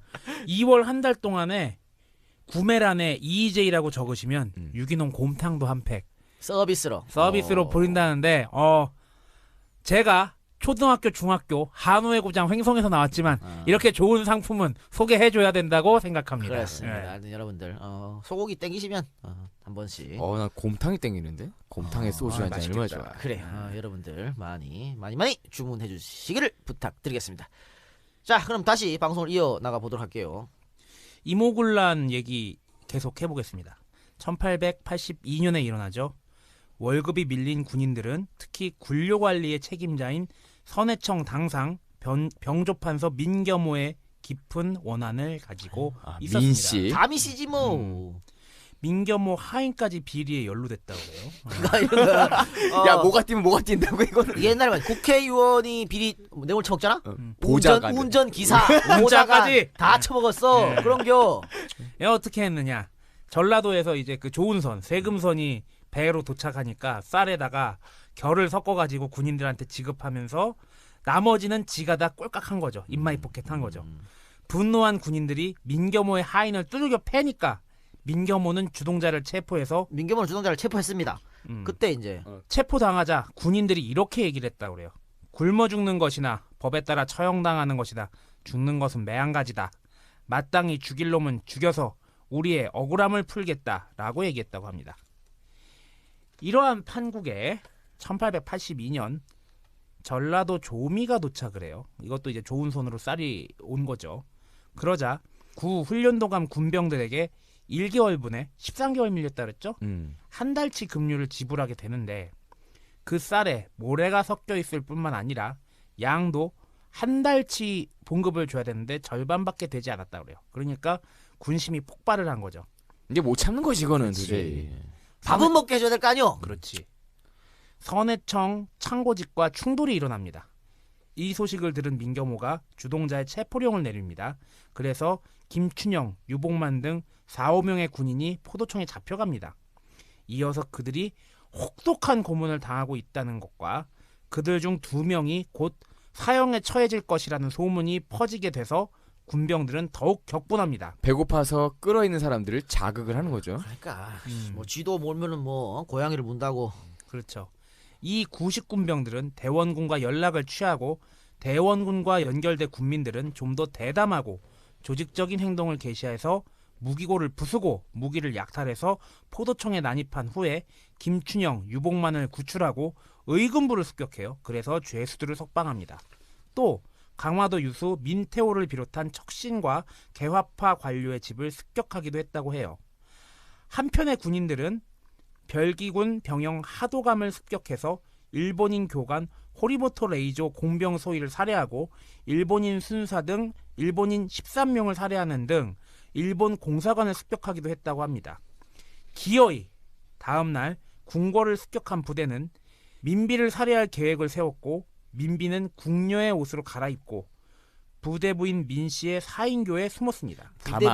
부대부인 민씨는 누구냐면요. 대원군의 와이프. 그러니까 민비의 시어머니가 되겠죠. 병사들은 민비 어딨어? 민비 어딨어? 민씨 인연 어딨어? 막 그렇지. 그러고 찾아다니는데 이 중에 사인교를 발견하고 확 발을 들쳤죠. 그런데 민비 얼굴을 모르잖아. 누가 알아? 몽타주를 몰라. 몽타주를 몰라요. Who are you? 너는 누구냐? 라고 물었는데 이에 옆에 있던 무예별감 홍제의가 이는 내 누이 동생 홍상궁이다 라고 이야기를 해서 화를 면했다고 합니다. 홍제의는 민비를 등에 업고 그러니까 이거죠. 내 누이 동생이다. 너 인연 여기서 뭐 하느냐? 내 등에 업혀라. 그리고 업은 다음에 연락에 궁을 탈출했다고 합니다. 결국에 이 사건은 민비의 엄청난 낭비와 사치, 굿판, 민비 일족 등의 비리 등으로 인해서 조정에 돈이 남아있지 않게 돼서 10년간 월급이 체납되고 쌀에 모래가 섞여 나오고 차별을 당했던 구식군대들의 분노가 폭발한 겁니다. 자, 지금 이 박사님이 읽은 걸로 따지면 이 홍제이의 스토리는 얼마? 야, 이거는 웬다이야 이거 아니야? 그렇잖아. 그렇죠. 자, 이 내용을 한번 보도록 하겠습니다. 자, 여기서 민비를 위험해서 구해줬던 홍제이, 그러니까 홍계훈의 인물을 살펴보도록 하겠습니다. 보통 이제 홍계훈이라고 알려져 있죠. 네. 자, 우리가 늘상 봐왔던 민비를 갖다가 포장했던 드라마나 뮤지컬, 영화에서 이 홍계훈과 민비의 러브 스토리를 그려냅니다. 이걸 어떻게 그려내냐? 신분을 뛰어넘는 사랑으로 포장을 하고 홍계훈은 사랑하는 여성을 멀리서 바라보면서 그녀를 지키는 보디가드로 나옵니다. 신현준이 갑자기 생각나고 있습니다. 이거 저 또 누가 했었지? 지금 저 김남주 남편 누구지? 김승우. 김승우도 했었고 또 조승우. 조승우. 조승우도 그 어떤 뭔가 영화에서 했었어. 이 역할을 했었어요. 자, 하지만 잘생긴 남자가 나왔다고 해서 이게 팩트는 아닙니다. 전부 개소리 되겠습니다. 홍계호는요 무의 별감이었고요. 민비를 단지 그 아까 얘기했던 99년부터 기지를 발휘해서 도피시킨 공로를 인정받아서 그것으로 출세한 사람일 뿐입니다. 결국엔요 홍계호는요 나중에 동학혁명 때 토벌 대장으로 나서가지고 동학 농민군을 때려잡습니다. 그리고 거기서 엄청난 공을 세웁니다. 이 공도요 토벌군만으로는 동학군을 당해낼 수 없다고 생각을 해서요 청나라의 구원병을 요청해서 동학군을 토벌을 합니다. 이게 무슨 공로입니까? 이 공로로 훈련대장으로 승진한 사람이 바로 홍계원입니다. 나중에 을미사변 때 광화문을 수비하다가 일본군에 의해 사망을 하게 됩니다. 자, 우리 아까부터 얘기했죠. 민비가 명성황후로 이 나라를 구하기 위해서 애쓴 인물이면요. 홍계원도 일본군의 손에 의해서 죽었으니까 동학군을 죽였던 말든 그도 나라를 위해서 애쓴 영웅이 되는 겁니다. 논리가 그런 논리지 뭐. 그렇죠. 민비가 일본군에 의해 죽었기 때문에 영웅이 되면 홍계훈도 뭐 일본군에 죽었잖아. 그 영웅이 돼야 되는 거지. 하기야 뭐 요즘에 홍계훈을 뭐 비정한 러브 스토리, 이훈의 러브 스토리의 주인공을 그리기도 한다. 그러니까 뭐 그런데 알고 보면 우리 동학 농민군을 무참하게 진압했던 그런 토포사에 그렇죠. 불과했다. 그렇게 볼 수 있겠죠. 자, 피난을 갑니다. 피난을 가서도 자기가 했던 개버릇은 못 줍니다. 그러니까 민비가 이제 홍제이의 등에 엎여가지고 피난을 떠나는 거죠. 저 망우리 거쳐가지고 양평으로 3번 국도로 해가지고 그래서 저기 장원 해가지고 충무로 내려갑니다. 장원으로 갔었죠. 네, 자, 충무 내려간 민비는요 여기서도 엄청난 돈을 들여가지고 궁을 축조하려고 했습니다. 이건 저 이면제가 쓴 가볼기에 상세하게 기록되어 있습니다. 그러니까 민비가 피난 가서마저도 사치를 했다. 그런 얘기죠. 자, 워낙 민비의 악행이 심해서 당시에 이런 얘기도 있었습니다. 궁중을 빠져나와서 신혼여행 가는 행렬로 꾸며가지고 튀면서 한강을 건너가지고 주막에 숨어 있습니다. 이때 지나가던 마을 아낙네들이 가마를 들여다보면서 이렇게 얘기합니다. 에휴, 새색시가 민비인지 여우인지 9년 때문에 아주 고생한다 고생해. 이게 왜냐면 이제 이모군란이 일어나서 막 뭐 불타고 막 이랬잖아. 전쟁통인데 신혼여행 가는 거 아니야. 동네 사람들이 아이고 새색시가 아유 이게 뭔 일이래 뭐 하는겨 이렇게 된 거지. 이랬는데 가마 안에 들어있던 민비가 이샹 개 같은 것들이 아니 이런 개 같은 년들이 아니 내가 여우 이런 샹 이렇게 된 앙심을 거지. 품은 거죠. 자, 앙심을 품은 민비는 뒷날 환궁을 해서 야 그때 그냥 찾아와. 뒤져 이 개새끼들아. 그년들 누군지 다 뒤져. 나한테- 말 안 학네 다 뒤져. 나한테 요라고 한 그년. 자, 하지만 그 동네 사람들이 이걸 말할 리가 없잖아. 그렇지. 입을 다뭅니다. 민비는 이때 이렇게 이야기를 해버립니다. 아이 씨발 그럼 마을 다 불사질러. 안 나오면 마을 다 불사질러. 마을 다 몰살시켜. 알았지? 그래서 그런 결국 거죠. 그 마을 전부를 죽여버립니다. 아 무서워. 네. 그래 야. 이것도 야사예요. 이거 가지고 또 까겠다 씨. 결국 이 결과로 인해 가지고 권력에 배제되어 있던 대원군은요 이모군란을 계기로 해서 다시 궁궐로 입궐할 수 있었습니다. 자, 99인들이 자신들 뒤를 봐줄 것도 요청도 있었지만 사태의 심각성을 깨달은 조정에서 대원군에게 안 되겠다 돌아오시죠. 그래가지고 입궐할 것을 요청을 하고요. 대원군의 아들을 무위 대장으로 임명을 하면서 사태를 돌파하려고 했습니다. 자, 다시 권력을 쥔 대원군은 밀란을 일으킨 군인들이 민비의 처단을 주장하자 민비의 사망을 기정사실화하고 민비의 거짓 상을 공포를 합니다. 이건 뭐냐면 민비가 아직 죽지 않았지만 군인들이 난리를 치는 거야. 민비 죽여야 된다고. 그래 그 정도로 뭐라 그럴까 이 분노가 백성들의 지지 전혀 받지 못했다. 민비는 그렇죠. 예. 미움을 받았다 이렇게 말씀드릴 수 있겠죠. 자, 민비는 피난가 있던 사이에 사치도 했지만 다시 정권을 잡기 위해서 해서는 안 되는 정말 말도 안 되는 일을 저질렀는데 이게 민비가 저지른 악행 중에 저는 최고라고 봅니다. 자기가 정권을 잡겠다고 외국군의 힘을 빌려서 이항일파를 제거한다는 것이었죠. 대원군을 잡기 위해서 결국에 민비가 청나라의 도움을 요청하고요. 청나라 군대가 우리 궁궐에 들어오게 됩니다. 마건충이 이끄는 청나라 군대 4,500명이 육로로 오고요. 청나라 해군 제독 오장경이 해로로 조선군에 들어왔습니다. 조선으로 들어온 청나라는 당연히 내정과 외교 문제에 깊이 관여를 하게 되었겠죠. 그리고 불평등 조약 체결을 강요해서 청나라 상인의 통상 특권을 규정하고 경제적 침투에 적극적으로 나서게 됩니다. 걔들이 그냥 올 리가 없잖아. 아니 이 문제가 말이죠. 뭐 민비가 뭐 이재 정책으로 영민하는 게 외교 정책 했다 그랬는데 방금 이 박사 말한 것처럼 민비가 그 체결한 각 외국과 체결한 각종 조약들요 전부 불평등 조약입니다. 다 내주는 거 아니야. 전부 다 하나 제대로 된 조약이 하나도 없다니까. 이유는 뭘 단 이게 하나. 씨발. 이유는 단 하나. 자기 정권 잡으려고. 그렇지. 유지하려고. 네. 이게 무슨 영민한 개 같은 소리라고 자꾸. 외국 군대 입장에선 굉장히 큰 기회고 그렇게 되는 거죠. 또 청나라는 대원군을 이모군란의 배후로 보고 텐진으로 납치를 합니다. 이 일로 다시 민비는 정권을 잡을 수 있었죠. 결국에는 목적은 달성을 했네요. 예. 한편 이모군란으로 일본인이 살해당하는 피해를 입었던 일본도 그냥 가만히 있지는 않았죠. 조선 조정에 보상을 요청합니다. 그리고 일본인을 보호하겠다는 명목으로 일본군이 조선에 주둔할 수 있도록 해달라고 요구합니다. 청나라가 조선에 깊이 개입하는 것을 보고 아유 우리도 가만히 있을 순 없잖아. 쟤네들이 다 가져갈 것 같은. 그렇지, 우리도 먹어야지. 예. 군함 4척, 보병 1개 대대를 조선에 파견합니다. 그런데 왔더니 우리 사람 먼저 왔다 해. 니저 쪽발이들 뭐냐 해. 군도시 입고 도로 가라 해. 이렇게 되니까 별반 손을 쓸 수가 없었죠. 당시 대원군은 청나라가 납치해 갔을 때였기 때문에 청나라는 조선 조정을 시켜서 일본과 제물포 조약을 체결하게 만듭니다. 그래서 일본의 공사 하나부사와 조선의 김홍집이 회담 대표로 참여해서 조약을 맺은 것이 바로 제물포 조약이었습니다. 왜 우리나라 땅에서 이런 거 하고 앉았는 거요? 도대체. 청나라가 시켜서 일본에 조약을 맺게 한다. 제물포 조약의 내용을 한번 보도록 하죠. 조선 측에 50만 원 배상, 일본에 배상하라는 얘기죠. 일본 공사관에 일본 경비병 주둔, 조선 정부의 공식 사과를 위한 수신사 파견, 이모군란 주모자 처벌, 일본인 피해자 유족에게는 위문금 지불하는 것 등입니다. 여기서 일본이 잔꾀를 부려요.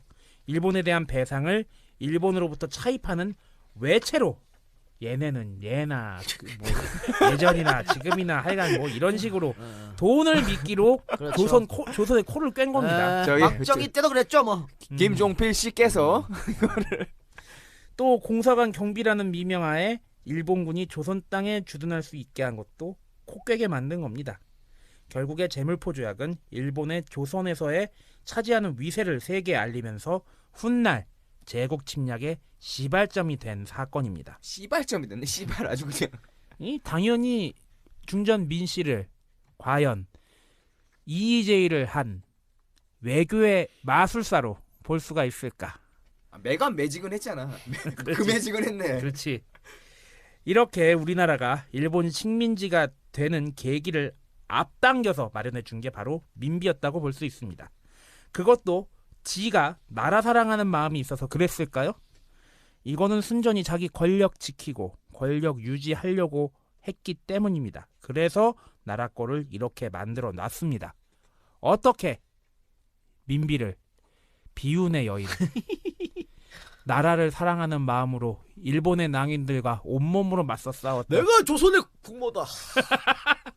그렇게 이뻐해 줄 수 있을지 한번 생각을 해볼 필요가 있다고 봅니다. 물론 이 사건이 아니더라도 일본이 우릴 어떻게든 먹으려고 했을 겁니다. 그렇지만 민비의 행태는 용납할 수가 없는 일이죠. 이 제물포 조약 때문에 갑신정변이 일어납니다. 제물포 조약으로 사과 사절단으로 떠났던 게 일본의 그 화려한 모습을 봤던 그 사람들이 바로 나중에 갑신정변을 일으켰던 김옥균, 박영효, 홍영식 등이었습니다. 민비는 갑신정변 일어나니까 또 청나라에 구원병을 요청해서 3일 만에 개화파를 싹 몰아냅니다. 그렇죠. 일제와 청의 간섭이 심해지자 이제는 민비는 러시아와 손을 잡으려겠죠. 그래 청나라가 이를 먼저 간파해가지고 텐진에 사로잡혀있던 이항을 불러들입니다. 결국 민심이 폭발해 일어난 게 동학농민 운동입니다. 동학혁명이 일어나자 민비는 다시 청나라의 구원을 요청하고 텐진 조약이 뭐죠? 갑신정변 이후에 청나라 일본이 조약을 맺는데 네네. 이게 뭐냐 하면은 조선에 무슨 일이 생겨서 군대 파병할 경우에는 서로 미리 알리고 그렇습니다. 우리 군대 보내면 니네한테 먼저 알리고 오기. 오케이? 이렇게 된 거죠. 그래서 이제 청나라의 구원을 요청하니까 청나라가 텐진 조약 때문에 야 우리 조선 들어간다 이렇게 알려줬겠지. 그러니까 일본도 오호라 소데스네. 어, 왁가리 맛있다. 그리고 바로 우리도 참을 수 없다. 그래서 일본도 조선의 군대를 보내서 동학혁명을 제압하게 됩니다. 그러니까 뭐야 외국 군대로 자국 국민들을 도륙한 그렇지. 사람이 바로 민비라고 하는 거죠. 전두환이나 민비나 다를 게 뭐가 있어? 다를 게 뭐가 있습니까? 전두환 욕은 졸라게 하면서 왜 민비 욕은 안 하는데? 에이씨, 물론 민비가 동학군을 싫어했던 이유가 또 하나 있어요. 민비가 대원군을 엄청 싫어했지 않습니까? 그렇죠. 근데 대원군과 또 전부 녹두 장군하고 또 뭔가 관계가 있었어요. 썸씽이 있었지. 그래서 뭐 싫어했던 뭐 그런 것도 있었겠지만, 자 청나라는 말이죠. 일본과 맺은 텐진 조약으로 조선의 군사 2,800명을 파병하면서 일본에 이를 알렸습니다. 방금 말씀드린 것처럼 이 소식을 들은 일본은 청나라가 조선에 깊숙이 개입하면서 설치면 자신들의 설 자리가 없어지니까 8,000의 군사를 조선에 보냅니다. 야. 일본은 뭐야? 이 기회를 발판으로 청나라를 몰아내고 조선을 자신의 손에 넣으려고 했던 거죠. 결국 얼마 뒤에 일본군은 경복궁으로 진궁하여 친일 내각을 세우게 됩니다. 이게 그 김홍집 내각이 되겠죠. 그렇죠. 그리고 청일전쟁이 일어났죠. 이건 우리 청일전쟁은 배전자 특집에서 말씀드렸으니까 넘어가고 네. 일본은 이 전쟁에 승리함으로써 조선을 집어삼킬 수 있는 찬스를 잡았습니다.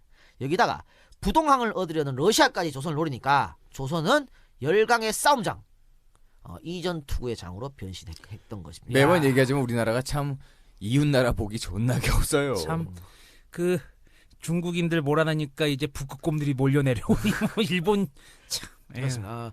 민비는 이렇게 되자 이번엔 일본을 몰아내기 위해 러시아를 끌어들였습니다. 그런데 민비가 정말 일본이 싫어서 러시아를 끌어들여서 일본을 밀어나고 했을까요? 천만에 일본이 싫은 게 아니라요. 일본이 세운 친일 내각이 싫었던 거. 이거 뭐야?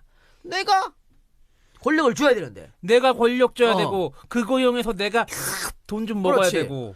그런데 그냥 일본이 세운 애들이 있으니까 그걸 못하니까 몰아내려고 했던 거야. 만약에요 일본이 민비의 뒷배를 봐주며 야 민비 내가 네 뒷배를 봐줄게 이랬으면요 낼름 오케이 했을 사람이 민비야. 그런데 뭘 이게 일본에 대항해갖고 나라를 지키려고 했던 어떤 그런 국무원으로 떠받들입니까? 말도 안 그럼 되는 만약에 거지. 미국이 만약에 오케이 했으면 미국 갈 수도 있겠네. 오케이 그럼. 그런데 어쨌든 일본이 친일 내각을 앞세우니까 자신의 권력이 사라지게 되는 거고 그래서 러시아를 끌어들여서 친일 내각을 몰아내려고 했던 거죠. 그래서 일본이 을미사변을 일으키게 되는 겁니다. 자 어떤 이는 민비가 워낙 영특한 왕비여서 외국 군대를 이용하는 EJ 정책을 썼다고 하는데 EJ는 원래 뭐야? 외교 정책이죠. 그렇죠. 외교가 아닌 우리 땅에서 우리 강산에서 우리 백성들의 삶을 도둑내는 정책이 어떻게 훌륭한 정책입니까? 아니 본진에서 싸우고 그래. 그것도 뭐야 백성을 위해서 그랬나? 아니지. 자기 하나 권력 보고 쓴 정책 아닙니까? 그럼 어떻게 그럴 수 있냐고. 민비가 총애하던 민영준이 동학혁명군을 제압해달라고 청나라 원세계에게 편지를 쓴 게 있습니다. 그거 한번 살펴드릴게요. 저희 나라 전라도 관할에 있는 태인, 고부 등 고을에 사는 백성들은 습성이 사납고 성질이 교활해서 평소에 다스리기 어려웠습니다. 근래에 동학 교비들이 빗자는 무례배 이런 뜻이겠죠. 무리 만여 명을 모아 10여 고을을 공략하고 이모군란 갑신정변 2차례 내란에도 모두 중조의 청나라를 이양합니다. 중조의 병사의 힘을 얻어 평정하였습니다. 그러니까 이번에 또 도와주십시오라고 하는 겁니다. 그러니까 그 전라도 태인 고부 백성들이 습성이 사납고 성질이 교활하다. 이거를 외국 군대 장수에게 나 진짜 이랬던 사람들이 민비 일족이들이라고요. 그런데 어떻게 이런 사람들이 진짜 그러니까 이것들이 어떻게 제대로 된 관리들이라고 할 수 있겠습니까? 정말 통탄할 노릇이다고 할 수 있겠죠. 또한 민비의 문제는 또 뭐냐? 돈 되는 우리 산업을 친분 때문에 외국에 팔아넘겼다 값싸게. 이명박이가 했던 컬키 그런 게 아닐까. 그러니까 민비의 잘못은 숱하게 지금 언급됩니다. 메가매직도 있고 뭐 쭉 언급했죠. 그 중에 또 하나가 이렇게 팔아넘겼다는 거죠. 예를 들면 미국인 알렌하고 민비가 되게 친했습니다. 알렌의 꼬드기에 넘어가가지고요 운산 금강을 2,700원에 팔았어요. 2,700원에 팔았는데요 이 금강의 치사성이 얼마냐? 4천만 원이었습니다. 4천만 원짜리 금강을 2,700원에 팔아쳐먹었어. 이런 이 박사 국채보상운동 알지? 국채보상운동 해갖고 우리가 갚으려고 했던 돈이 얼마냐면 4천만 원이야. 그 금강을 안 팔았어. 국채보상운동 할 필요가 없어요. 그렇죠. IMF 때 금모으기 우리 왜 했어? 나라에 빚 갚으려고. 그렇지? 그러지. 그런데 우리가 그 금목에 안 해도 되는 금강이 존나 큰 강산이 있었다니까? 근데 그거를 존나 싼 값에 팔아먹은 거야 이 여자가. 이런 나쁜 여자에 두고 말이지. 그게 뭐야? 이런 여자를 갖다가 뭐 드라마 작가들, 뮤지컬 작가 뭐 이런 사람들이 또 드라마를 보고 빠진 사람들 그런 사람들이 민비를 옹호하는 거? 에이, 그럴 수도 있다. 칩시다. 언론에서 휘둘렸으니까. 그런데 역사학자라는 사람들이 이따위 아유 이건 이제 부끄러운 줄 알아야 돼요. 자 그러면 여기서 을미사변 때문에 이제 시해를 당한 거죠 민비가. 그럼 그 얘기를 한번 을미사변 이제 좀 간략하게 다 아는 내용이니까. 예, 1895년에 일본 공사 미우라 등이 친러 세력을 없애기 위해서 민비 명성황후를 살해한 사건입니다. 청일전쟁에서 이기면서 일본이 조선에 대해서 노골적으로 침략성을 드러냈는데 러시아가 개입해가지고 기가 꺾이게 되죠. 그리고 외국 동향에 민감했던 민씨 일파, 외국 동향 얼마나 민감해. 그러니까 친러 성향으로 기울어지고 여기에 일본이 화가 나가지고 자기네들이 주도권을 확보하기 위해서 낭인들을 앞세워서 정치 깡패들을 앞세워서 민비를 죽인 거죠. 경복궁으로 쳐들어가서 국내 부대에 뭐 홍계원을 비롯한 뭐 사람들을 살해하고 다시 왕후의 침실로 난입해서 민비를 살해하고 시체에 석유를 뿌려서 불사른 후 뒷산에 묻고 그리고 나중에 친러 내각을 다 몰아내고 친일파를 중심으로 한 김홍집 내각을 다시 만들게 되는 거죠. 예. 근데 이거 뭐 우리 흔히 낭인들 깡패들이라고 얘기하지 않습니까? 근데 일본 정부에서 주도적으로 했다고 봐야겠죠. 근데 이걸 왜 낭인으로 꾸몄냐면 우리랑 상관없어. 그치? 그치? 우리랑 상관없어. 우리 정부랑 상관없어. 그러니까 이거 뭐야? 개인적 일탈이야. 그렇지. 개인적 국정원 우리랑 상관없어. 개인적 일탈이야. 개인적 일탈이야. 이거랑 똑같은 거야. 그치. 일본 애들 그래서 깡패들이 아유 안 됐네. 그 저기 그렇지, 아유 황후마마가 돌아가셔서 아유 안 안 됐네. 됐네. 우리나라가 좀 치안이 안 좋아서 깡패들이 좀 난리 쳤나. 미안해요. 우리는 몰라. 걔 깡패들이 그랬네. 우리는 몰라. 아 우리 군인 아니야. 개인적 우리 국민들의 개인적 일탈이야. 이렇게 그렇지. 이렇게 된 겁니다. 자 그러면 아까 매천 황현 자꾸 얘기했는데 황현은 을미사변에 대해서 어떻게 생각하는지 한번 봅시다. 왕후가 연신 살려달라고 빌었지만 외놈들이 칼로 마구 내리쳐 그 시신을 검은 천에 쌓아서 녹산 아래 숲속에서 석유를 붓고 불을 질렀다. 터다 남은 유의 몇 조각은 주워 불을 지른 곳에 파묻었다. 왕후는 기지가 있고 영리하며 권모술수가 많았는데 정사에 관여한 지 10년 만에 나라를 망쳤고 끝내 천고에 없던 변을 당하고 말았다. 저는 이 황현의 진단이 정확하다고 봅니다. 뭐예요? 영민하다 그랬지. 그러니까 원래 황후가 기지가 있고 똑똑했다 그래. 굉장히 그래서 이항이 이 민비를 간택한 이유도 똑똑했으니까. 그렇지만 권모술수가 많았고 정사에 너무 관여해서 나라를 망쳤다. 그리고 끝내 변을 당했다. 천고에 없던. 이게 정확한 민비에 대한 진단이다. 그렇죠. 에? 그러니까 이 천고에 없던 변, 을미사변으로 그 일본 군인한테 죽은 건 정말 가슴 아픈 일이고 있어서도 안 될 천인 공날지지만 그렇다고 민비가 했던 죄들이 덮어지는 건 아니라는 얘기죠. 그렇죠. 그런 얘기를 말씀드리고 싶습니다. 일본인이 아까 말씀드린 것처럼 낭인을 앞세워 을미사변을 일으킨 것은 혹시 모를 반발에 대비해서라고 했다는 거고요. 근데 이런 얘기도 있어요. 흥선대원군이 가담한 거 아니냐.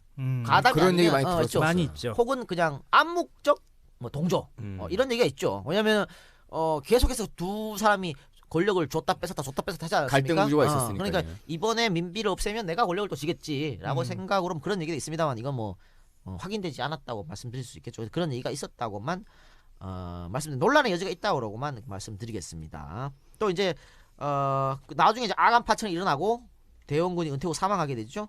뭐 근데 우리가 이제 대원군에 대해서는 대원군의 평가 거기에 대해서는 얼마든지 토론해 볼 필요가 있어요. 여지가 있죠. 대원군이 잘했다 못했다. 대원군의 여러 가지 정책들. 그런데 민비에 대한 어떤 옳고 그름 이런 거는 논할 가치가 없어요.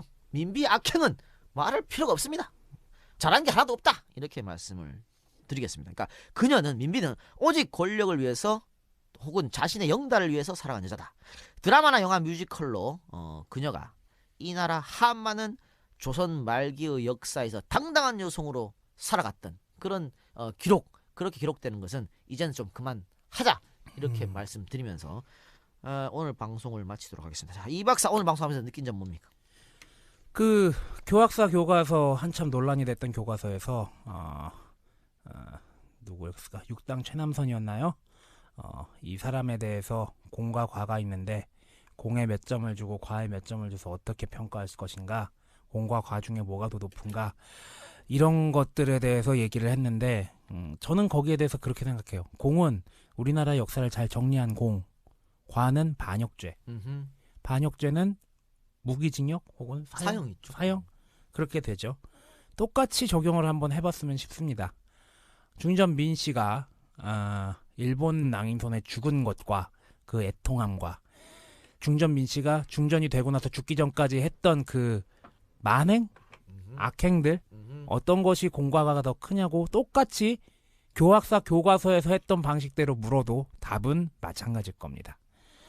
이 작가가 역사학자들까지 왜 이렇게 어용적인 태도를 보였냐면서 이제 비판을 하는데 이 부분에 대해서 학자들이 좀 더 좀 자기 공부하는 것에 대한 자존심 그리고 학문적인 그런 객관성을 잘 지키면서 학술적인 토론을 할 자리에서는 그런 것들을 잘 밝혀내야 되고 뭐 재미나 관심 뭐 소설 같은 거 쓰는 경우에는 좀 허구나 픽션이 들어갈 수도 있지만 적어도 학자적 양심을 가진 사람들이라면은 이 작가 따위한테 부끄러운 줄 알아야 된다는 얘기 듣지 않도록 해야 되지 않을까 그런 생각이 듭니다. 이상입니다. 그 아까 우리 나왔던 얘기 중에 금강 4천만 원짜리 넘겼죠. 그거 말고도 많은 게 넘어갔습니다. 전차 부설권, 산림치분권 물론 아간파천 이후에 넘어간 것들이지만 이런 모든 일련의 과정들은요. 이 위정자들의 국가를 위한 정책이 아니었고요. 모든 것들은 자신의 권력욕을 위한 권력에 대한 유지를 위한 행위였고요.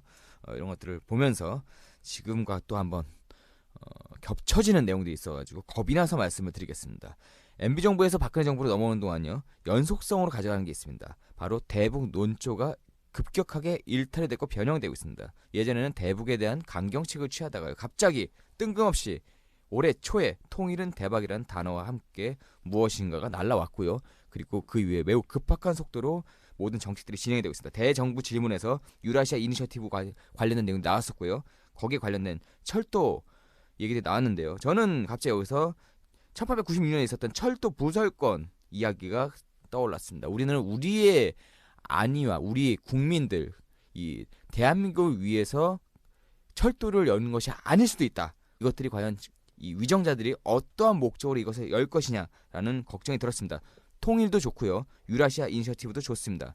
통일은 절대적으로 우리를 위한 것들이 돼야 됩니다. 물론 전 세계적인 뭐 이익도 있어야 되고 앞으로 경제적인 효과도 있어야 되겠지만은 과연 지금의 정책을 수행하거나 입안하는 데 있어가지고 이들이 어떠한 목적을 갖고 어떠한 방향성 갖고 과연 이것을 하고 있는지 다시 한번 좀 싸늘해지는 1896년의 철도 부설권과 지금의 유라시아 이니셔티브가 겹쳐지는 방송이라는 생각이 들었습니다. 결국에 모든 정책들은 자신들의 이익을 위해서 이 위정들이 썼기 때문에 나라가 이 모양 이 꼴로 개판이 되고 있다는 생각이 들었습니다. 그리고 그 안에서 희생되는 건 결국에 아까 이모군란 때 모래에 쌀을 섞어 먹었던 그런 옛날 군병들 같은 지금 우리네 서민들의 삶이 아닐까라는 생각이 들었습니다. 이상입니다.